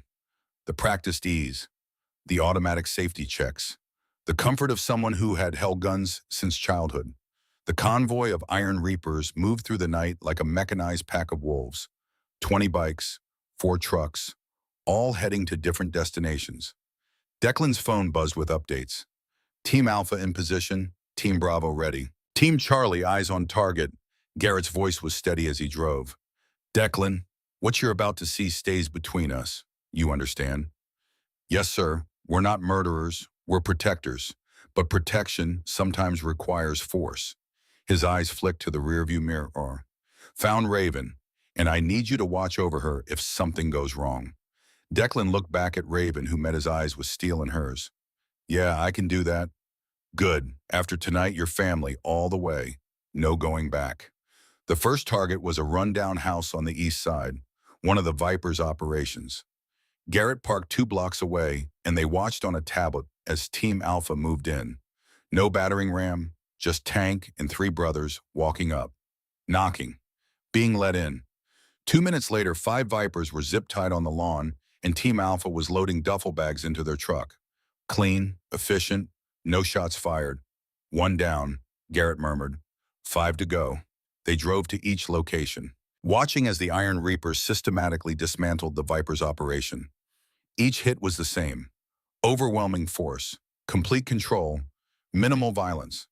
The Vipers were outmatched at every turn. Declan watched Raven's face throughout. She didn't flinch, didn't look away. She watched with analytical eyes, learning, cataloging, processing every detail with the same focus she brought to calculus. This was her world, and she was claiming it. By 11:35, 5 locations were secured. Only one remained, the Vipers Clubhouse in Waco. The warehouse sat isolated by the Brazos River. Garrett parked on a rise overlooking it, and they watched as the Iron Reapers surrounded the building. Bikes at the perimeter, men in position, exits covered. Stay in the truck, Garrett ordered. Both of you, no matter what. Dad, Raven started, no matter what. You wanted to witness. This is witnessing. He climbed out, joined Rowan and the others. They approached the entrance, not sneaking, just walking, like they owned the place. Because tonight they did. Declan and Raven watched as the Iron Reapers disappeared inside. 5 minutes. Then gunfire. A single shot. Then silence. 10 minutes later, the brothers emerged. Sidewinder Voss was with them. Hands zip-tied, blood streaming from his right hand. They forced him to his knees. Rowan stood over him, and even from that distance, Declan could see the cold fury. Garrett approached holding a phone. Make the call. Sidewinder shook his head. Rowan nodded to Phantom, who raised his pistol and shot Sidewinder's left hand. The scream carried across the night. Raven flinched beside Declan. He grabbed her hand, held tight. Make the call, Garrett repeated. They watched as Sidewinder Voss confessed everything into a phone connected to the DEA. Every crime, every name, every location. When he finished, they left him there, for law enforcement to find. The Iron Reapers disappeared into the night, leaving only a broken man who would spend decades in prison, branded forever as a snitch. The drive back was silent. Declan didn't know what to say. What he had witnessed wasn't justice in any legal sense, but it was justice by the rules of this world. Harsh, definitive, final. At the clubhouse, as brothers celebrated, Garrett pulled Declan and Raven into his office. "What you saw tonight," he began, "that's what this family does. We protect our own. We deliver justice when the law can't. Is it right? Is it wrong?" He shrugged. "That's not for me to judge. But it's necessary, I understand," Raven said. "Do you?" Garrett's eyes were haunted. "Because there's a quote, every time we do something like this, we lose pieces of ourselves." He looked at Raven. "Baby girl, I never wanted this for you, but it's my reality." Raven's voice was steady. "I'd rather face it than hide from it." Garrett was quiet for a moment. Then he pulled out a leather vest from his desk, smaller than a full cut, handed it to Raven. "You're not a member, but you're family. This makes it official." Raven took it, tears in her eyes, on the back embroidered carefully, "Friend of the club, Declan." Garrett turned to him. "You witnessed, you stayed. That means something." He pulled out a second vest. "Your family too." Declan took it, feeling its weight. The worn leather, the stitched patches. "Thank you. Don't thank me yet. Being family means you're in this for life. Means you share our burdens and our enemies." Garrett's expression was serious. "You sure that's what you want?" Declan looked at Raven, standing in her vest, gray eyes gleaming. "Yeah, I'm sure." "Then welcome." Garrett pulled them both into a hug that smelled like leather and gunpowder and something like home. 2 weeks passed. The nightmare started on day 62. Declan would wake gasping, seeing Sidewinder's mangled hands, hearing screams. Nana Marguerite would find him in the kitchen at 3 in the morning, shaking.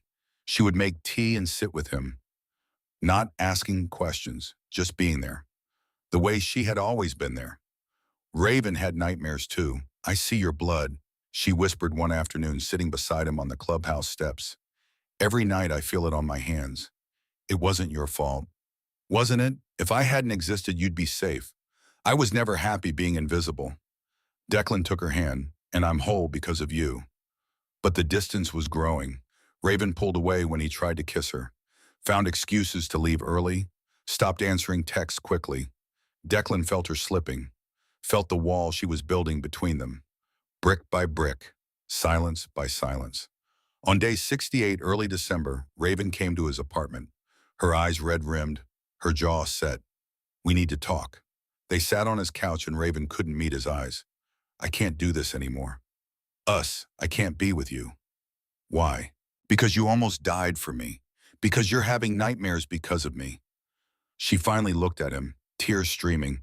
"I'm poison. Everyone I love gets hurt. That's my choice. It's not fair to you. You deserve normal. What if I don't want normal? What if I want you? You don't know what you want. You're 16 and traumatized." Declan stood, grabbed her shoulders, gentle but firm.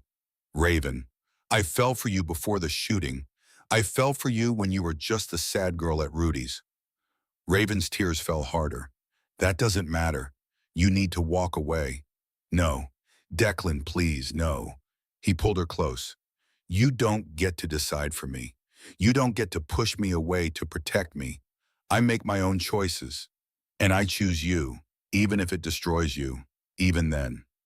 They stood like that, Raven crying, Declan holding her, two broken kids clinging to each other in a world that kept trying to tear them apart. When she pulled back, something had shifted. The wall she had been building lay in rubble between them. "You're impossible. So are you. That's why we work."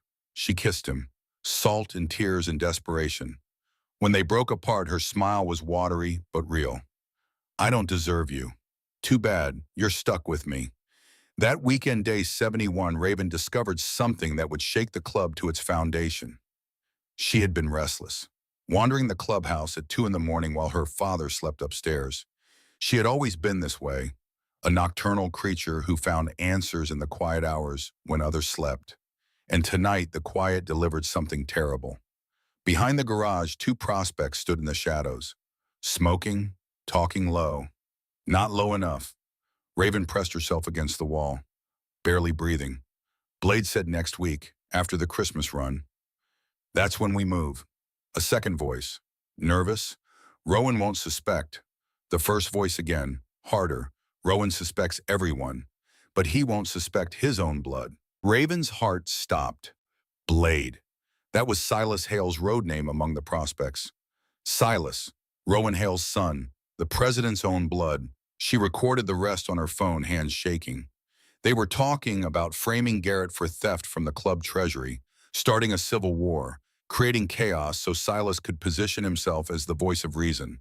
The young blood who could bring order from the chaos he himself had created. But it was worse than that, so much worse. The shooting at Rudy's, one prospect said. That was his too, right? The first voice dropped even lower, but Raven's phone caught it. Razor was his puppet. Silas gave the Vipers her location. Silas set up the whole thing, get rid of the prince's hurt. Havoc make Rowan look weak. Then step in when the dust settles. The air left Raven's lungs. The diner. The bullets. Declan's blood on her hands. All of it orchestrated by someone inside the club. Not just any someone. The president's son. Silas Hale hadn't just wanted to start a war with the Vipers. He had wanted Raven dead, had tried to have her killed, and had nearly killed Declan in the process. She went straight to Declan, waking him at 3 a.m, her face white, her hands shaking with something beyond fear, something closer to rage. We need to go to my dad, now. At Garrett's house, they played him the recording, watched his face transform from sleepy confusion to sharp alertness, to something Declan had never seen on Garrett Ashford's face before. Something beyond fury. Something that looked like the end of the world. Rowan's son. Garrett's voice was barely a whisper. His own son. The weight of it settled over the room like ash from a fire. This was not an outside enemy. This was rot from within. Betrayal from the highest possible level. We need to tell Rowan, Raven said. Not yet. Garrett paced, his body vibrating with barely contained violence. We need more evidence. This recording alone, a defense attorney could claim it's hearsay. Prospect talk. We need Silas himself on record. I can get it. Raven's voice was steady. Every eye turned to her. Let me talk to him. I'll wear a wire. Absolutely not. Garrett's response was instant, visceral. The same words he had used before the Thanksgiving operation. But this time there was something else in his voice. Terror, Dad. He doesn't see me as a threat. I'm just the VP's teenage daughter. He thinks I'm harmless. That's exactly why I can get him to confess. If he realizes you're playing him, Declan will be there, and Tank and Phantom. Raven met her father's eyes with the same steel he saw in his own mirror every morning. But it has to be me. Nobody else can do this. No brother can get close to Silas without raising suspicion. But the princess, she let the word hang in the air. The little girl he tried to have killed. If she comes to him looking angry at her father, looking for an ally, looking for someone who understands what it's like to want more than what the club gives you. She trailed off, letting her father see the plan form. Garrett stared at her, and in that moment Declan saw something break in the man. The last illusion that he could keep his daughter out of this life. The last hope that she would grow up normal. It shattered silently behind his eyes. 3 days later, day 74, mid-December. Raven met Silas Hale in the empty warehouse. She wore a wire Phantom had provided, taped beneath her jacket. Garrett, Rowan, Declan, and Tank sat in a van 200 yards away, listening through headphones. Declan could hear Raven's heartbeat through the microphone. Fast but steady, controlled. Silas arrived confident, casual. A good-looking young man of 22 who carried himself with the easy arrogance of someone who believed he was the smartest person in every room. He didn't know that this room was a trap. Raven, hey, is it true what they're saying? That your dad's been making bad calls? Raven projected casual anger. The kind a teenage daughter might feel toward an overbearing father. Not hard. She had felt it before. Just never weaponized it. Your dad's getting reckless too, she said, probing. Silas warmed to his subject. The club needs younger leadership. Someone who understands the modern game. Someone like you. Silas studied her. The moment stretched. Declan held his breath. In the van, Garrett's hands were white-knuckled fists. Can I trust you? Silas asked. My dad almost got me killed. Raven's voice was perfect. Just enough bitterness. Just enough hurt. You can trust that I want things to change. Silas started talking. And once he started, his ego wouldn't let him stop. He told her about the plan to frame Garrett, about the money he had siphoned, about the Viper's connection, about Razor, his puppet, now sitting in a shallow grave somewhere because dead men can't testify, about the diner shooting that was supposed to eliminate Raven and destroy her father's credibility. That boy who saved you, Silas said almost as an afterthought. That wasn't supposed to happen. Nobody was supposed to be a hero.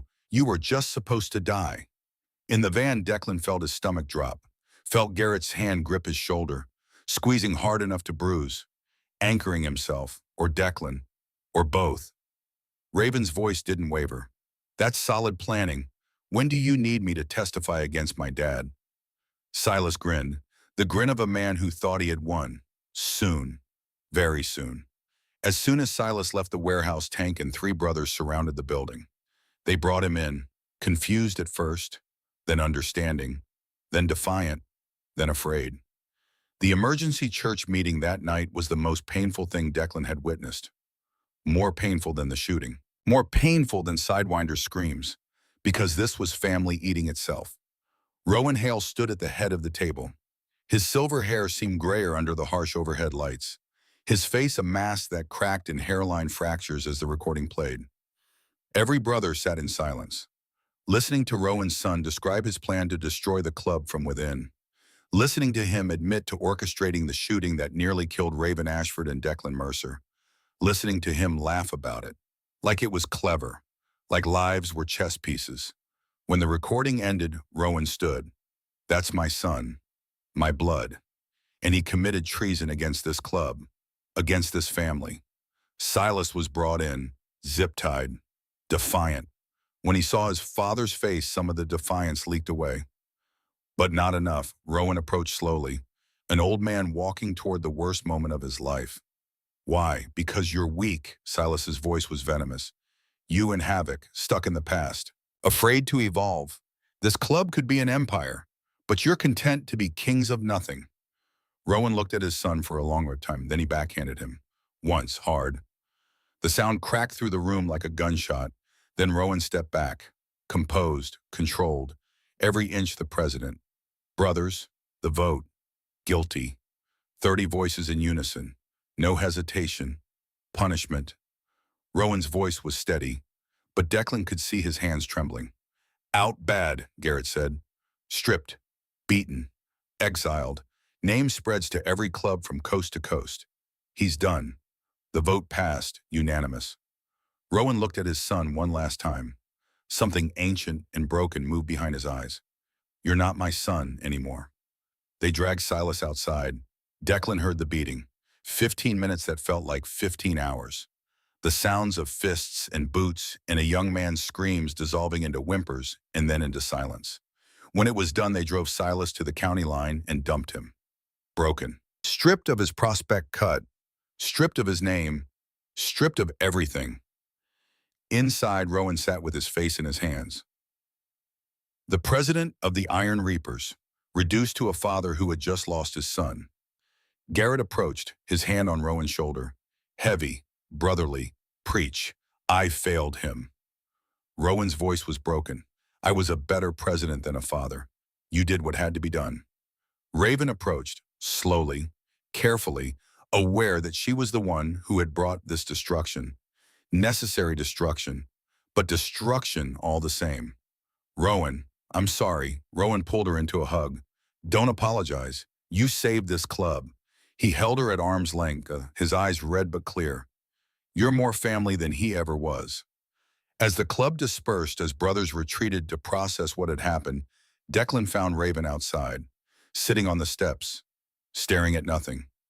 You okay? No. She was quiet for a long time. I destroyed a family tonight.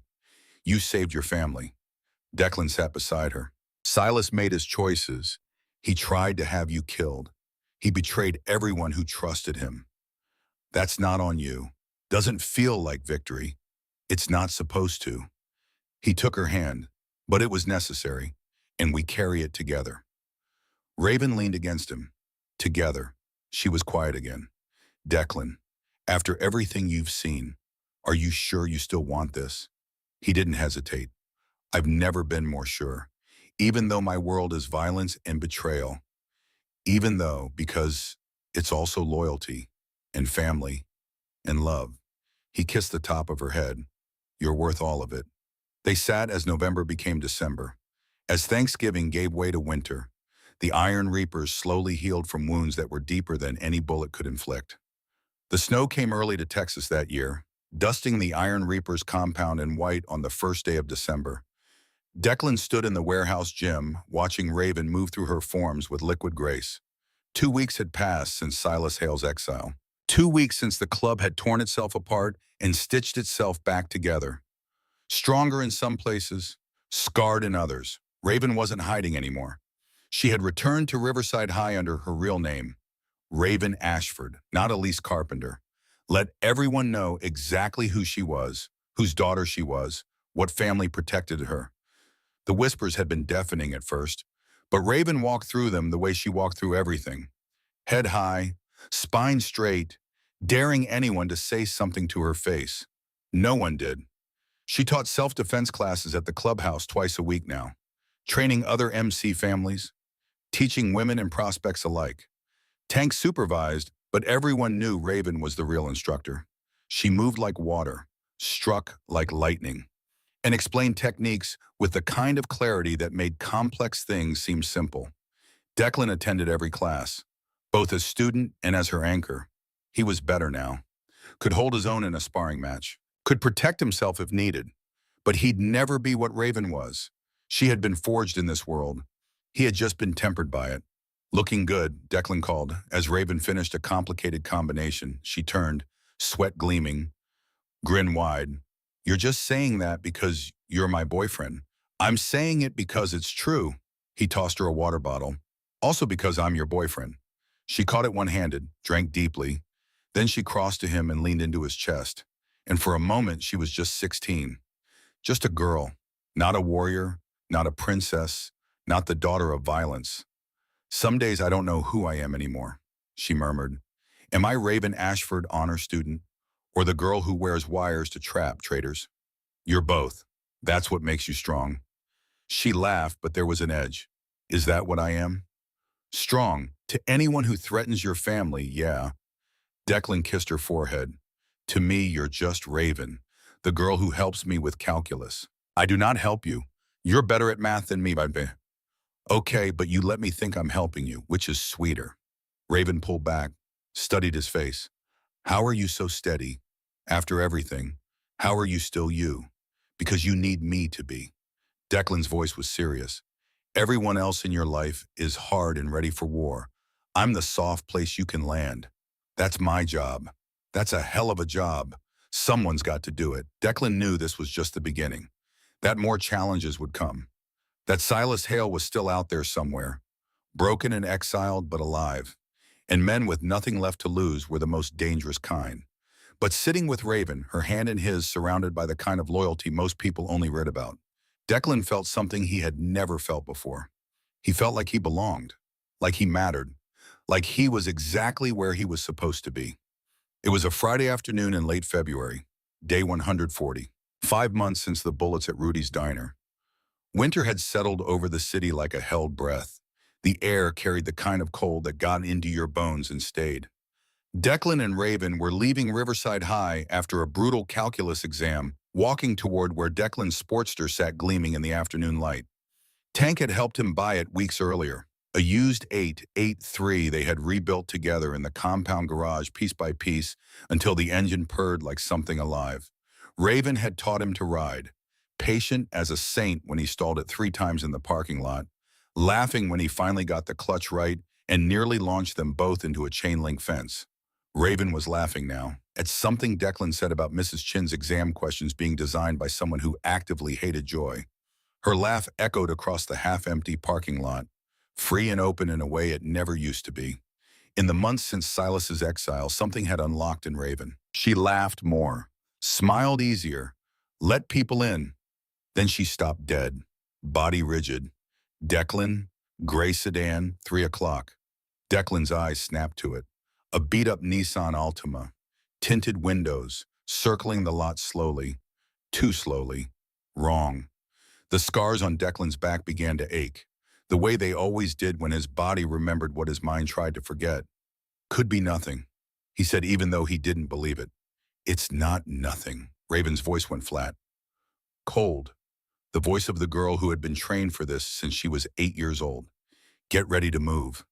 The sedan suddenly accelerated, tires squealing, heading straight for them. Raven's hand went to her waist where she carried a .38 in the holster her father had given her. Declan was already moving, pulling her behind the nearest truck. The sedan roared past. Declan saw the passenger window rolling down, saw a gun barrel emerging. Every nerve screamed run, but he had been trained better. Split up, he said. They separated, using parked cars for cover. Gunfire erupted, sharp cracks splitting the afternoon silence. Students screamed. Declan heard bullets punching metal, shattering glass. He pulled out his phone as he ran. Hit tank on speed dial. Riverside High. Shots fired. Raven's here. He dropped the phone, kept moving. Raven was behind an SUV, leaning out to return fire. Her shots were controlled, precise, aimed at tires, not at bodies. One connected. The car swerved. Another shot. Another blown tire. The sedan slowed, limping. The passenger door opened. A man stepped out. Even at 50 yards, Declan recognized him with sickening clarity. Silas Hale, 2 months exiled. He had come back, gaunt, scarred. The beating the club had given him had left marks. A jaw that sat slightly crooked, a limp in his left leg, a darkness in his eyes that hadn't been there before.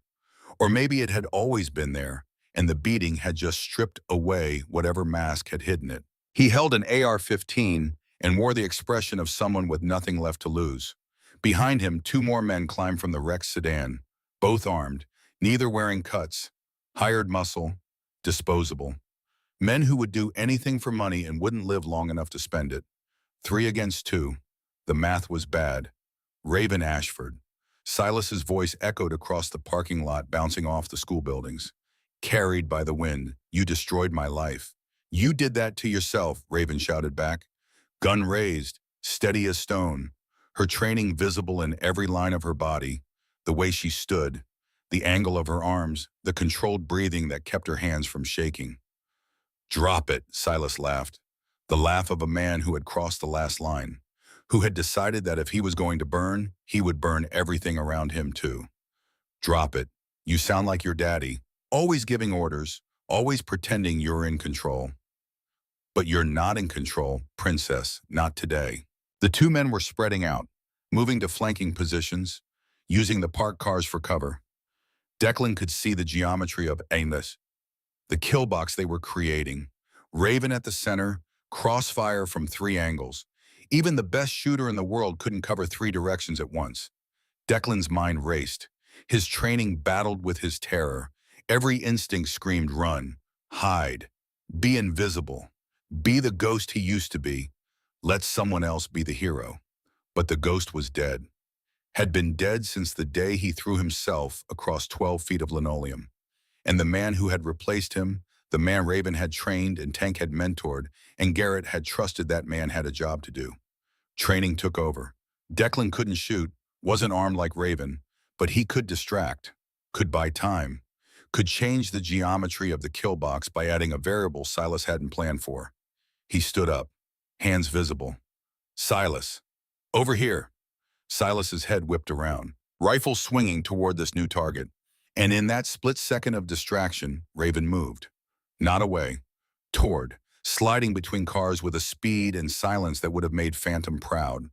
Finding a new angle, one that put her behind Silas's hired men instead of in front of them. Declan saw her strategy: divide attention, prevent coordinated assault, turn a 3-on-2 into 3 separate 1-on-1 encounters where Raven's training and Declan's position created confusion. The scared kid from 4 months ago wouldn't have understood. But Declan had learned, had spent hundreds of hours in the warehouse gym, had listened to Tank explain field tactics, had watched Raven practice until the mechanics of violence became as natural as breathing. You. Silas's voice was ragged, thin, the voice of a man whose throat had been damaged by the beating, whose vocal cords would never fully heal. The boyfriend. You think you're special. I think I'm alive.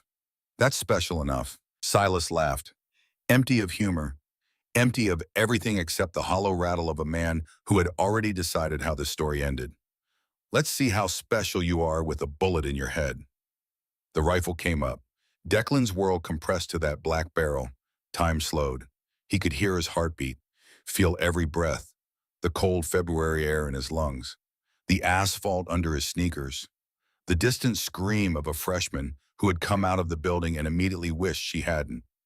He thought of Nana Marguerite, of her face when he walked through the door, of the pot roast she was making tonight because Raven was coming for dinner. He thought of Garrett's face when he said, "Take care of her." He thought of the 12 feet at Rudy's diner, the 12 feet that had started all of this. Then Raven, appearing from behind a pickup truck like a wraith, silent, lethal, moving with the liquid precision of someone who had been taught to fight since childhood and had refined that teaching in every spare moment since. Her .38 pressed to Silas's temple. "Drop it. Now." Silas froze, his finger on the trigger, the barrel still aimed at Declan. A standoff measured in millimeters and heartbeats. Raven cocked the hammer. The click was the loudest sound in the parking lot. Louder than the sirens growing in the distance. Louder than the whimper of the student hiding behind the school bus. Louder than the blood rushing in Declan's ears. I said, "Drop it." The rifle clattered to the asphalt. Raven kicked it away. One of Silas's men made a move, a twitch toward his weapon. Raven's gun swung and fired in one motion. The bullet hit the pavement 6 inches from the man's foot. He froze. Zip ties. Raven pulled them from her backpack. Of course she carried zip ties. She had been carrying them since the day she started wearing the vest. Her father's daughter through and through. She secured Silas's wrists behind his back, forced him to his knees, then looked up at the 2 remaining men. Her eyes were steel. Her voice was ice. "Your boss is done. Your weapons are on the ground in 2 seconds, or the next thing on the ground is you." They dropped their guns, raised their hands. Raven covered them while Declan moved forward, picking up discarded weapons, kicking them further away. His hands were shaking. His whole body was shaking. But his movements were controlled, functional. He was afraid, but he was functioning. That was the difference training made. Sirens wailed in the distance, getting closer. Tank and 3 Reapers roared into the parking lot on bikes forming perimeter. Students emerged from behind cover, phones filming. This would be everywhere in minutes. The footage would go viral by nightfall. 2 teenagers facing down 3 armed attackers in a school parking lot. The kind of story that America couldn't look away from. Raven kept her weapon trained until Tank reached them. His massive hand gently lowered her gun arm. "Stand down, princess. We've got it from here." Then she turned to Declan, and in her eyes was something he had never seen directed at him before. Not love, not fear, fury. "What were you thinking? Standing up like that? You could have been killed. So you could move." Declan's legs were shaking, adrenaline crashing. "I was a distraction. You were almost killed. An idiot who kept you alive." Declan met her eyes. Role reversal. Sometimes I get to be the hero. Raven stared at him, her jaw working, her eyes bright. Then she grabbed his vest and kissed him. Part relief, part fury, part love so intense it hurt. Tank was there when they broke apart. Expression equal parts pride and exasperation. "You 2 are going to give Havoc a heart attack." He looked at Silas, kneeling, zip-tied, bleeding from a cut above his eye where Raven had struck him. "But you did good. Both of you. Real good." Police arrived. 20 minutes of statements. Questions. Evidence. But it was clear. Security cameras had caught everything from 4 angles. 3 armed men attacking students. Self-defense. Clear cut. The officers on scene recognized Tank and the other Reapers, but asked no questions. In this city, some things were understood without being spoken. By the time Garrett arrived screeching into the parking lot in his truck, it was resolved. His tires hadn't stopped spinning before he was out of the cab, running toward his daughter with a speed that seemed impossible for a man his size. Garrett's face was gray as he pulled Raven into a hug that looked like it might break her. "Baby girl." "We're okay, Dad." Raven's voice was muffled against his chest. "We handled it." Garrett looked at Declan over Raven's shoulder. Something moved between them, an understanding that went beyond words. 5 months ago, Declan had shielded Raven with his body. Today, Raven had shielded him. The debt had been repaid, and somehow that made the bond stronger, not weaker. You distracted him, Garrett said. She did the hard part, Declan replied. A smile ghosted across Garrett's face. Kid, you're either the bravest or dumbest person I know. Can it be both? Silas Hale and his accomplices were arrested. Attempted murder, assault with deadly weapons, a dozen charges.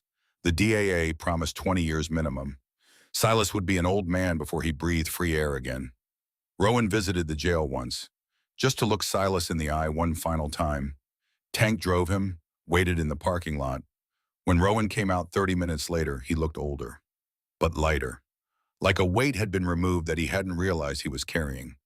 He stood by Tank's bike in the January cold, silver hair catching the wind, and spoke words that he would never repeat. He asked me if I was proud of what the club did to him, Rowan said. He asked me if exiling my own son was worth keeping a bunch of bikers together. He still doesn't understand. He never did. What did you tell him? Tank asked. I told him I loved him, and that love and trust are different things. You can love someone and never trust them again. I told him that the club didn't make him a traitor, that he chose that every step, every lie, every dollar he took from the Vipers, every bullet that hit that kid at Rudy's diner. Those were his choices. Rowan climbed onto the back of Tank's bike, an old man who had learned the hardest lesson a father can learn. That blood doesn't guarantee loyalty, that the family you choose can be more faithful than the family you make. He's not my son anymore. He made his choice. We move forward. And they did. Spring came early, warm air pushing out the cold like a promise. Declan and Raven finished junior year with honors despite everything. The shooting at the school made the news for 3 days. A clip of Raven disarming Silas went viral on social media. 12 million views in 48 hours. Comments ranging from terrified to awed. The girl with the gun, the princess of the Iron Reapers. People were already calling her the first female prospect in MC history, even though that was years away. Raven deleted her social media accounts, not because she was afraid, but because the attention distracted from the work. And there was always work to be done. Normal meant Tank picking Declan up on Saturdays for bike work, teaching him to rebuild carburetors and adjust timing chains, and the 100 small rituals that turned a machine into a motorcycle and a motorcycle into a brother's lifeline. Normal meant Raven teaching self-defense 3 times a week, her classes growing so popular she had a waiting list. Women from other MC families drove hours to attend, wives who had spent decades being protected, learning to protect themselves. Normal meant being recognized everywhere, pointed at, whispered about. Normal meant being visible. And for the first time, Declan didn't mind. Summer arrived hot and heavy, Texas heat that pressed down like a physical weight. Declan spent mornings at the clubhouse, afternoons with Nana Marguerite, evenings with Raven. They studied for the SATs together, filled out college applications side by side at the kitchen table, wrote essays about their lives that had to be carefully edited to remove references to gunfights and MC justice and wire wearing. Raven wrote about overcoming adversity, about finding strength in community, about the importance of legal advocacy for marginalized groups. Her essay never mentioned the Iron Reapers by name, but anyone who read between the lines could see the shape of something larger. Declan wrote about engineering, about building things, about how the best structures aren't the ones that resist force, but the ones that absorb it and redirect it. He was writing about bridges. He was also writing about himself. Nana Marguerite was thriving. The specialist had put her on a new treatment protocol that worked better than anyone expected.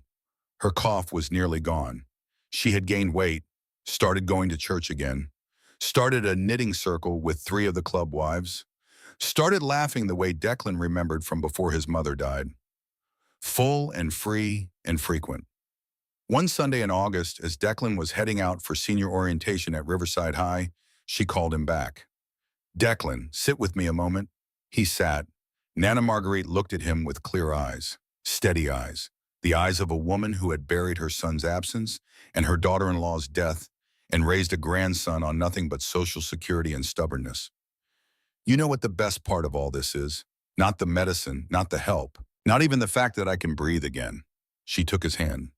The best part is that you come home happy. You used to come home and I could see it in your eyes. The trying to be invisible. The pretending everything was fine. Now you walk through that door and you're lit up from inside.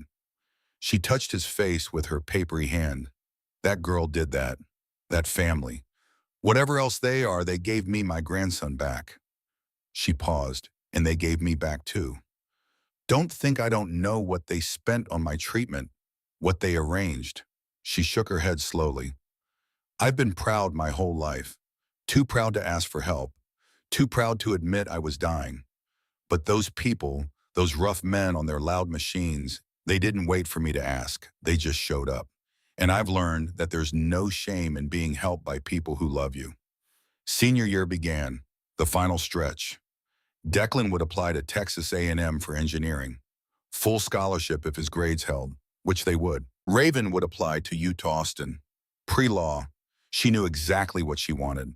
A law degree, then the prospect year, then the patch. A lawyer who understood the MC world from the inside, who could protect the club in courtrooms as effectively as her father protected it on the streets. 2 hours apart, Declan said one afternoon. College brochures spread across his kitchen table. That's doable. Every weekend. Raven agreed. We make it work. 4 years, then you prospect. 4 years, then I prospect. She looked up from the brochure for UT's law program. You're really okay with that. I'm okay with you being who you're meant to be. Declan took her hand. Even if it scares me, you're not mine to cage. Raven's eyes were bright. How did I get so lucky? You got shot at and I happened to be there. She laughed, wet and happy. Best, worst day of my life. College acceptance letters arrived in April of senior year, day 375. Almost exactly 1 year after Silas's parking lot attack. Declan opened his first, hands shaking, Nana Marguerite hovering behind him, Tank leaning against the kitchen counter pretending not to care, failing completely. Texas A&M, accepted, full scholarship for engineering. Nana Marguerite burst into tears. Tank picked Declan up off the floor in a bear hug that compressed several vertebrae. Declan called Raven immediately. I got in. Her scream nearly deafened him. I knew you would. What about you? Letter comes tomorrow.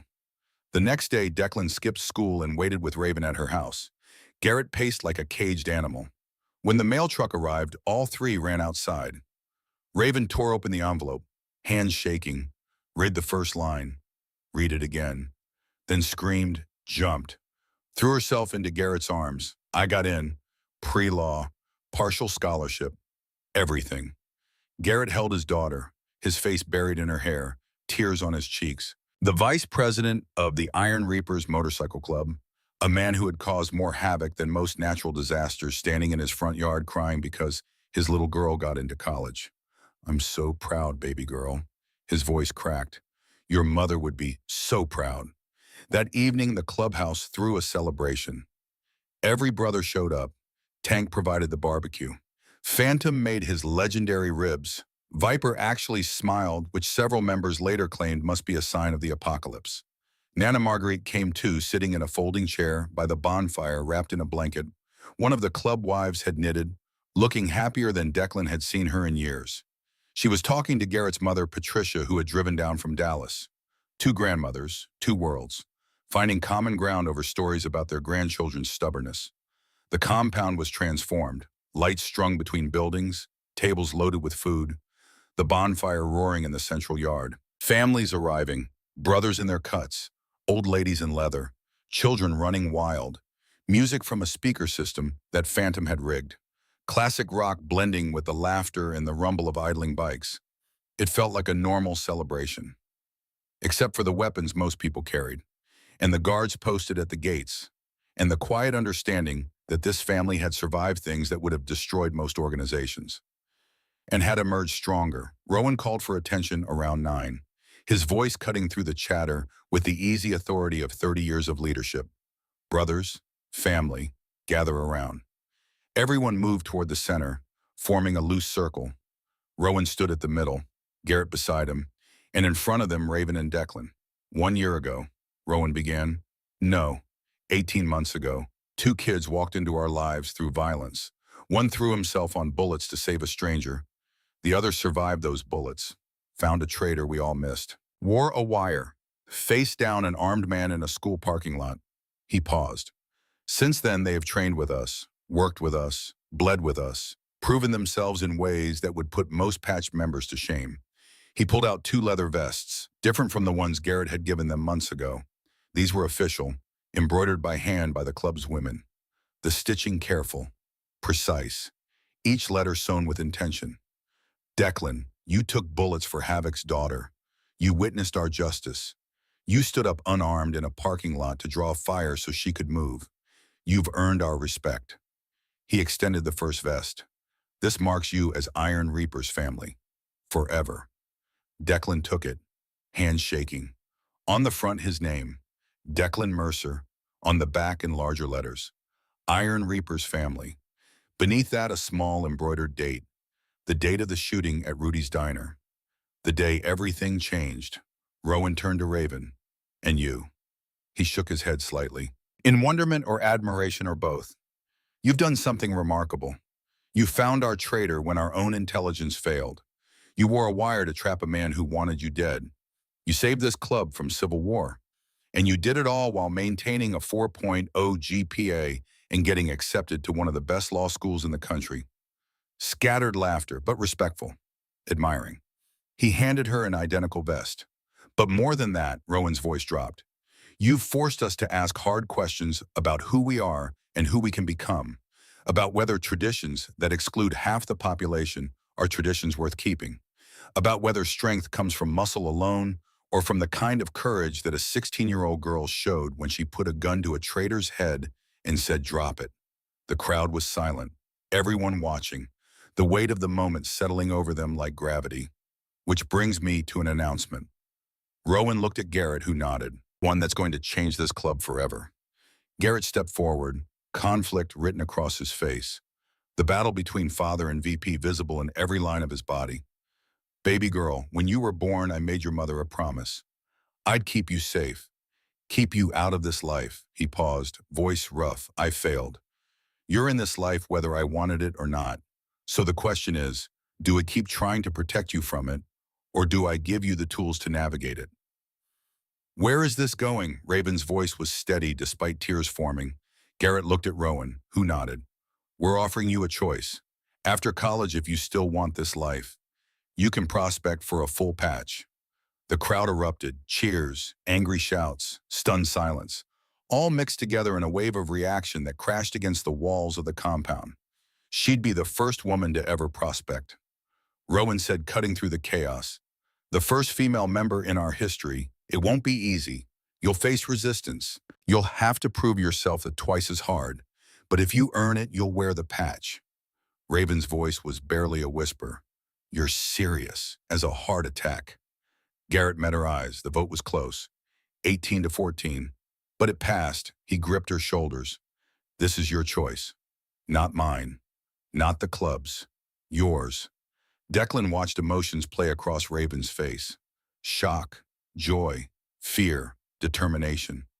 The same determination he had seen the night she wore a wire, the night she faced down Silas in a parking lot. The determination that defined her. She pulled her hand from his and stepped forward, addressing the gathering. Thank you for this honor. Her voice grew stronger with every word. I know what I'm asking for. I know the traditions I'm breaking, but I promise you, I will earn every inch of that patch. I'll prove that women can be assets to this club. That evolution doesn't mean abandoning who we are. It means becoming who we need to be. Some hostile faces softened. Not all, but enough. Garrett handed her the vest. 4 years, college education, living life outside. Then if you still want it, you come back. You prospect for 1 year. You earn your patch like every brother here. He paused. No special treatment. No shortcuts because you're my daughter. Raven took the vest, slipped it on. It fit perfectly. I understand. Rowan turned to Declan. And you, Mercer. We're making you the same offer. After college, you can prospect. The silence was absolute. Declan looked at the vest in his hands, felt its weight, Looked at Raven standing in her matching vest, eyes bright with tears and determination. Looked at Tank and Phantom and Viper. All his family. Then he gave the answer he had been forming for weeks. Thank you for the offer, for calling me family, but I'm not going to prospect. Disappointment flickered across faces, confusion on others. Raven's expression was unreadable. Declan continued, his voice steady, clear. The voice of someone who knew exactly who he was. I'm going to Texas A&M for engineering. I'm going to build a career, build a life, but I'll always be family. I'll always be here when you need me, just not as a patched member. He looked at Raven. She's going to be an Iron Reaper. She needs someone outside the life, someone to remind her there's a world beyond the compound. That's my role. That's where I do the most good. Understanding dawned in Garrett's eyes, relief washing over his face like sunrise. That's wisdom, Rowan said, extending his hand. Takes strength to know who you are. Declan pulled on his vest. The leather settled against his shoulders with a weight that felt like belonging. The crowd erupted. Tank pulled him into a crushing hug that lifted his feet off the ground. Phantom clapped his back so hard it reignited old aches. Viper shook his hand with a grip like a vice and eyes that said more than words ever could. Nana Marguerite was crying in her chair. Patricia Ashford was crying next to her. Even the prospect who ran the barbecue was wiping his eyes with a greasy rag. Raven watched with tears streaming down her face. Not sad tears, not scared tears. The kind of tears that come when something you've wanted your whole life suddenly becomes real. When Declan reached her, she threw her arms around his neck. You're not leaving me. Never, different path, same destination. He held her tight, breathed her in, leather and sandalwood and the faint acrid trace of gun oil that she could never quite wash out of her jacket. You're going to change the world, Raven. I'm just going to love you while you do it. That's enough. That's everything. Rowan stepped forward one more time. One last piece of business. He pulled out 2 leather cases, opened them to reveal challenge coins. Heavy, silver, polished. President's coins. Only 20 exist. He held them up so the firelight caught them. You carry these. Any Reaper anywhere in the country. Any chapter, any state. You show this coin and they will help you. No questions asked. No explanations required. This is the word of this club made physical. He handed one to Raven, one to Declan. On one side, the Iron Reaper's logo, the skeleton in the hooded cloak, the scythe, the wings of flame. On the other side, their names. And the date of the first shooting at Rudy's diner. 18 months ago, Rowan said. You bled for this family. Today we recognize that you are one of us, forever. The gathering erupted, fists pounding tables, boots stamping earth, a wall of sound that was half celebration, half war cry. The Iron Reapers acknowledging their own. Declan pocketed his coin, feeling its weight against his thigh, understanding what it represented. A promise, a protection, a belonging that would outlast any distance, any separation, any challenge that the next 4 years might bring. Raven pocketed hers, then looked at Declan with eyes that held the entire future in their gray depths. Around midnight, they slipped away, taking her car to the overlook above the city, the same spot they had come to dozens of times, where the light spread below them like earthbound stars and the world felt manageable. They sat on the hood, vests gleaming in moonlight. 4 years, Raven finally said. 4 years of college. Then I come back. I prospect. And I'll be 2 hours away in College Station. Being completely normal. We're really doing this. Yeah. Declan took her hand. We really are. Winter turned to spring. Spring burned into the Texas summer. Senior year was ending. Graduation was days away. Declan spent afternoons in Tank's garage or the warehouse training with Raven. His back had healed completely. Scars, just 2 circles of raised tissue. Except when it rained. Then they ached like memory. On the night before graduation, Garrett pulled them aside at the clubhouse, into his office, closed the door. His face was serious. More serious than Declan had seen it since the night they played Silas's recording. I need to say something. Before you go off to college, before everything changes again. He looked at Raven, baby girl. I've spent your whole life trying to protect you. But you're choosing this life anyway. You're choosing danger and violence. in a world that will try to break you. I know, Raven said. I choose it anyway. I know. That's what terrifies me. Garrett turned to Declan. And you? You're choosing to stand beside her without being part of it. That might be harder than you think. The men in this club, they have brothers to lean on. They have the patch. They have structure. You'll be standing at the edge of something you can never fully enter. Loving someone whose life will always carry danger you can't control. It's my path. Garrett studied him, the way he had studied him in that hospital room 18 months ago. Assessing, measuring. But this time there was no suspicion in his gaze, only respect.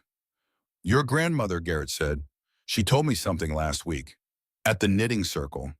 He almost smiled at the absurdity of a motorcycle club VP quoting wisdom from a knitting circle. She said you used to walk through the world like you were apologizing for taking up space, like existing was something you needed permission for. She said that's gone now. Declan swallowed hard. She's right. You walk different. You talk different. You look people in the eye. Garrett's voice roughened.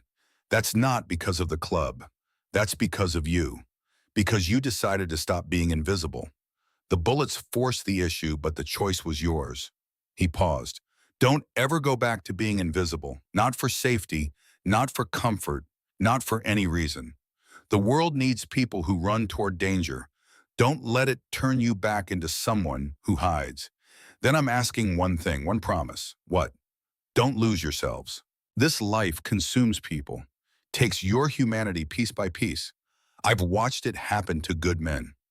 Men who started out wanting to protect their families and ended up becoming the thing their families needed protection from. He looked at Raven. Remember, you're my daughter first. Reaper second. He looked at Declan. Remember, you're an engineer first. Family second. We will, they said together. I mean it. Garrett's expression was fierce. You start losing yourself, you come to me. You need out, you tell me.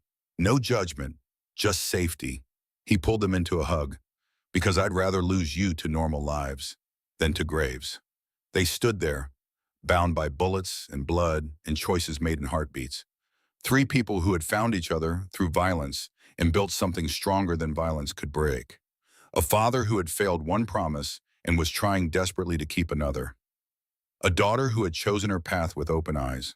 And a boy who had been invisible for 16 years and had become visible in the space of 12 feet and 2 heartbeats. Then Garrett released them, cleared his throat, rubbed his eyes with the back of his hand in a gesture that was absolutely not wiping away tears. Now get out of here. Go be young while you can. Declan and Raven rode through the warm May night on his Sportster, the engine rumbling beneath them, the city lights sliding past like memories. Past Riverside High, where it all started and almost ended twice. Past the Iron Reapers compound where they had found family. Past Declan's apartment building, where Nana Marguerite's light still burned in the kitchen window because she always left it on until she heard his key in the lock. Finally, they stopped at Rudy's Diner. Same place where it all began. The bulletproof window that had replaced the shattered one gleamed under the neon sign. Rudy had rebuilt the place in 3 weeks, insurance money, plus a donation from an anonymous source that the IRS would never trace back to the Iron Reaper's treasury. The wood paneling was new, the booth seats had been reupholstered, but the old vinyl booth by the emergency exit, the one with the rip that nobody ever sat in, that was still there. Rudy had kept it exactly as it was.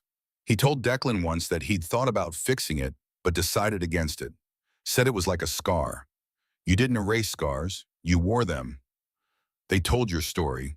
They sat in their booth one last time before everything changed, ordered milkshakes they didn't really want, chocolate for him, strawberry for her, the same order they had placed 100 times since the shooting. The waitress didn't even ask anymore, just brought them to the table with a smile that said she knew their story and was honored to serve them. In 4 years, Raven said, stirring her milkshake with a straw. I'll be Raven Ashford, Iron Reaper, first female patch member in history, lawyer, defender of the club in every courtroom in the state. In 4 years, Declan replied, I'll be Declan Mercer, engineer, builder of bridges and futures, the guy who keeps the lights on and the world running while his girlfriend tears down walls. Raven laughed. Girlfriend, that's what I am. After everything. After bullets and wiretaps and parking lot shootouts, I'm your girlfriend. Would you prefer life partner, battle companion, person whose hand I'm going to hold until we're both old and gray and arguing about whose turn it is to make coffee? I'd prefer all of the above. Different paths. Declan took her hand across the table. Same destination. Home, family, each other. The diner hummed around them, the clatter of dishes, the murmur of conversations, the smell of burnt beef and fryer oil. Ordinary sounds, safe sounds, the sounds of the place where a boy had thrown himself across 12 feet of greasy linoleum to save a girl he didn't know. Before they left, Declan pulled Raven close and said words that had been building for months. After college, after you earn your patch, I'm going to ask you to marry me. Raven pulled back, eyes wide. You can't tell me that 4 years in advance, just did. Declan grinned. Gives you time to prepare your answer. What if I say no, you won't? Confident. She pretended to consider. What if I say yes right now? Then I'd have to wait 4 years to put a ring on your finger. And that seems backwards. Raven laughed. Then her expression softened into something Declan had never seen before. Something that went beyond love, beyond gratitude. Something that looked like the future made visible. Ask me anyway, when the time comes. Even if you think you know the answer, ask me properly. I will, on one knee, with a ring. The whole thing. They left Rudy's as midnight approached, riding through quiet streets on Declan's Sportster, 2 kids in Iron Reaper's vests, heading home. The city sprawled beyond them, full of possibilities and choices and futures unwritten. Somewhere out there, threats still existed. Challenges still waited. Life would still be dangerous and complicated and beautiful. But tonight, 18 months after bullets changed everything, Declan and Raven rode together and believed in the future they were building, believed in the choices they had made, believed in each other. 18 months ago, Declan Mercer had thrown himself on bullets for a girl whose name he didn't know. Today, he rode through the city with Raven Ashford, his girlfriend, his future, his home, and knew with absolute certainty that he would make the same choice again. Tomorrow. Next week. 10 years from now. Because some people are worth dying for, and some people are worth living for. Raven Ashford was both. They pulled into the Iron Reaper's compound as the clock ticked past midnight. Nana Marguerite was already asleep in the guest room Garrett kept for her. Tank's bike was parked by the garage, still ticking as it cooled.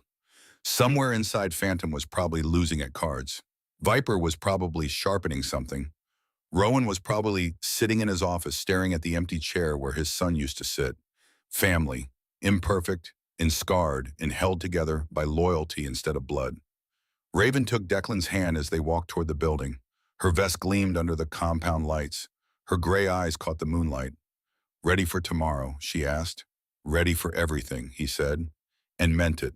The road ahead was long. 4 years of college, long distance, different campuses, different paths.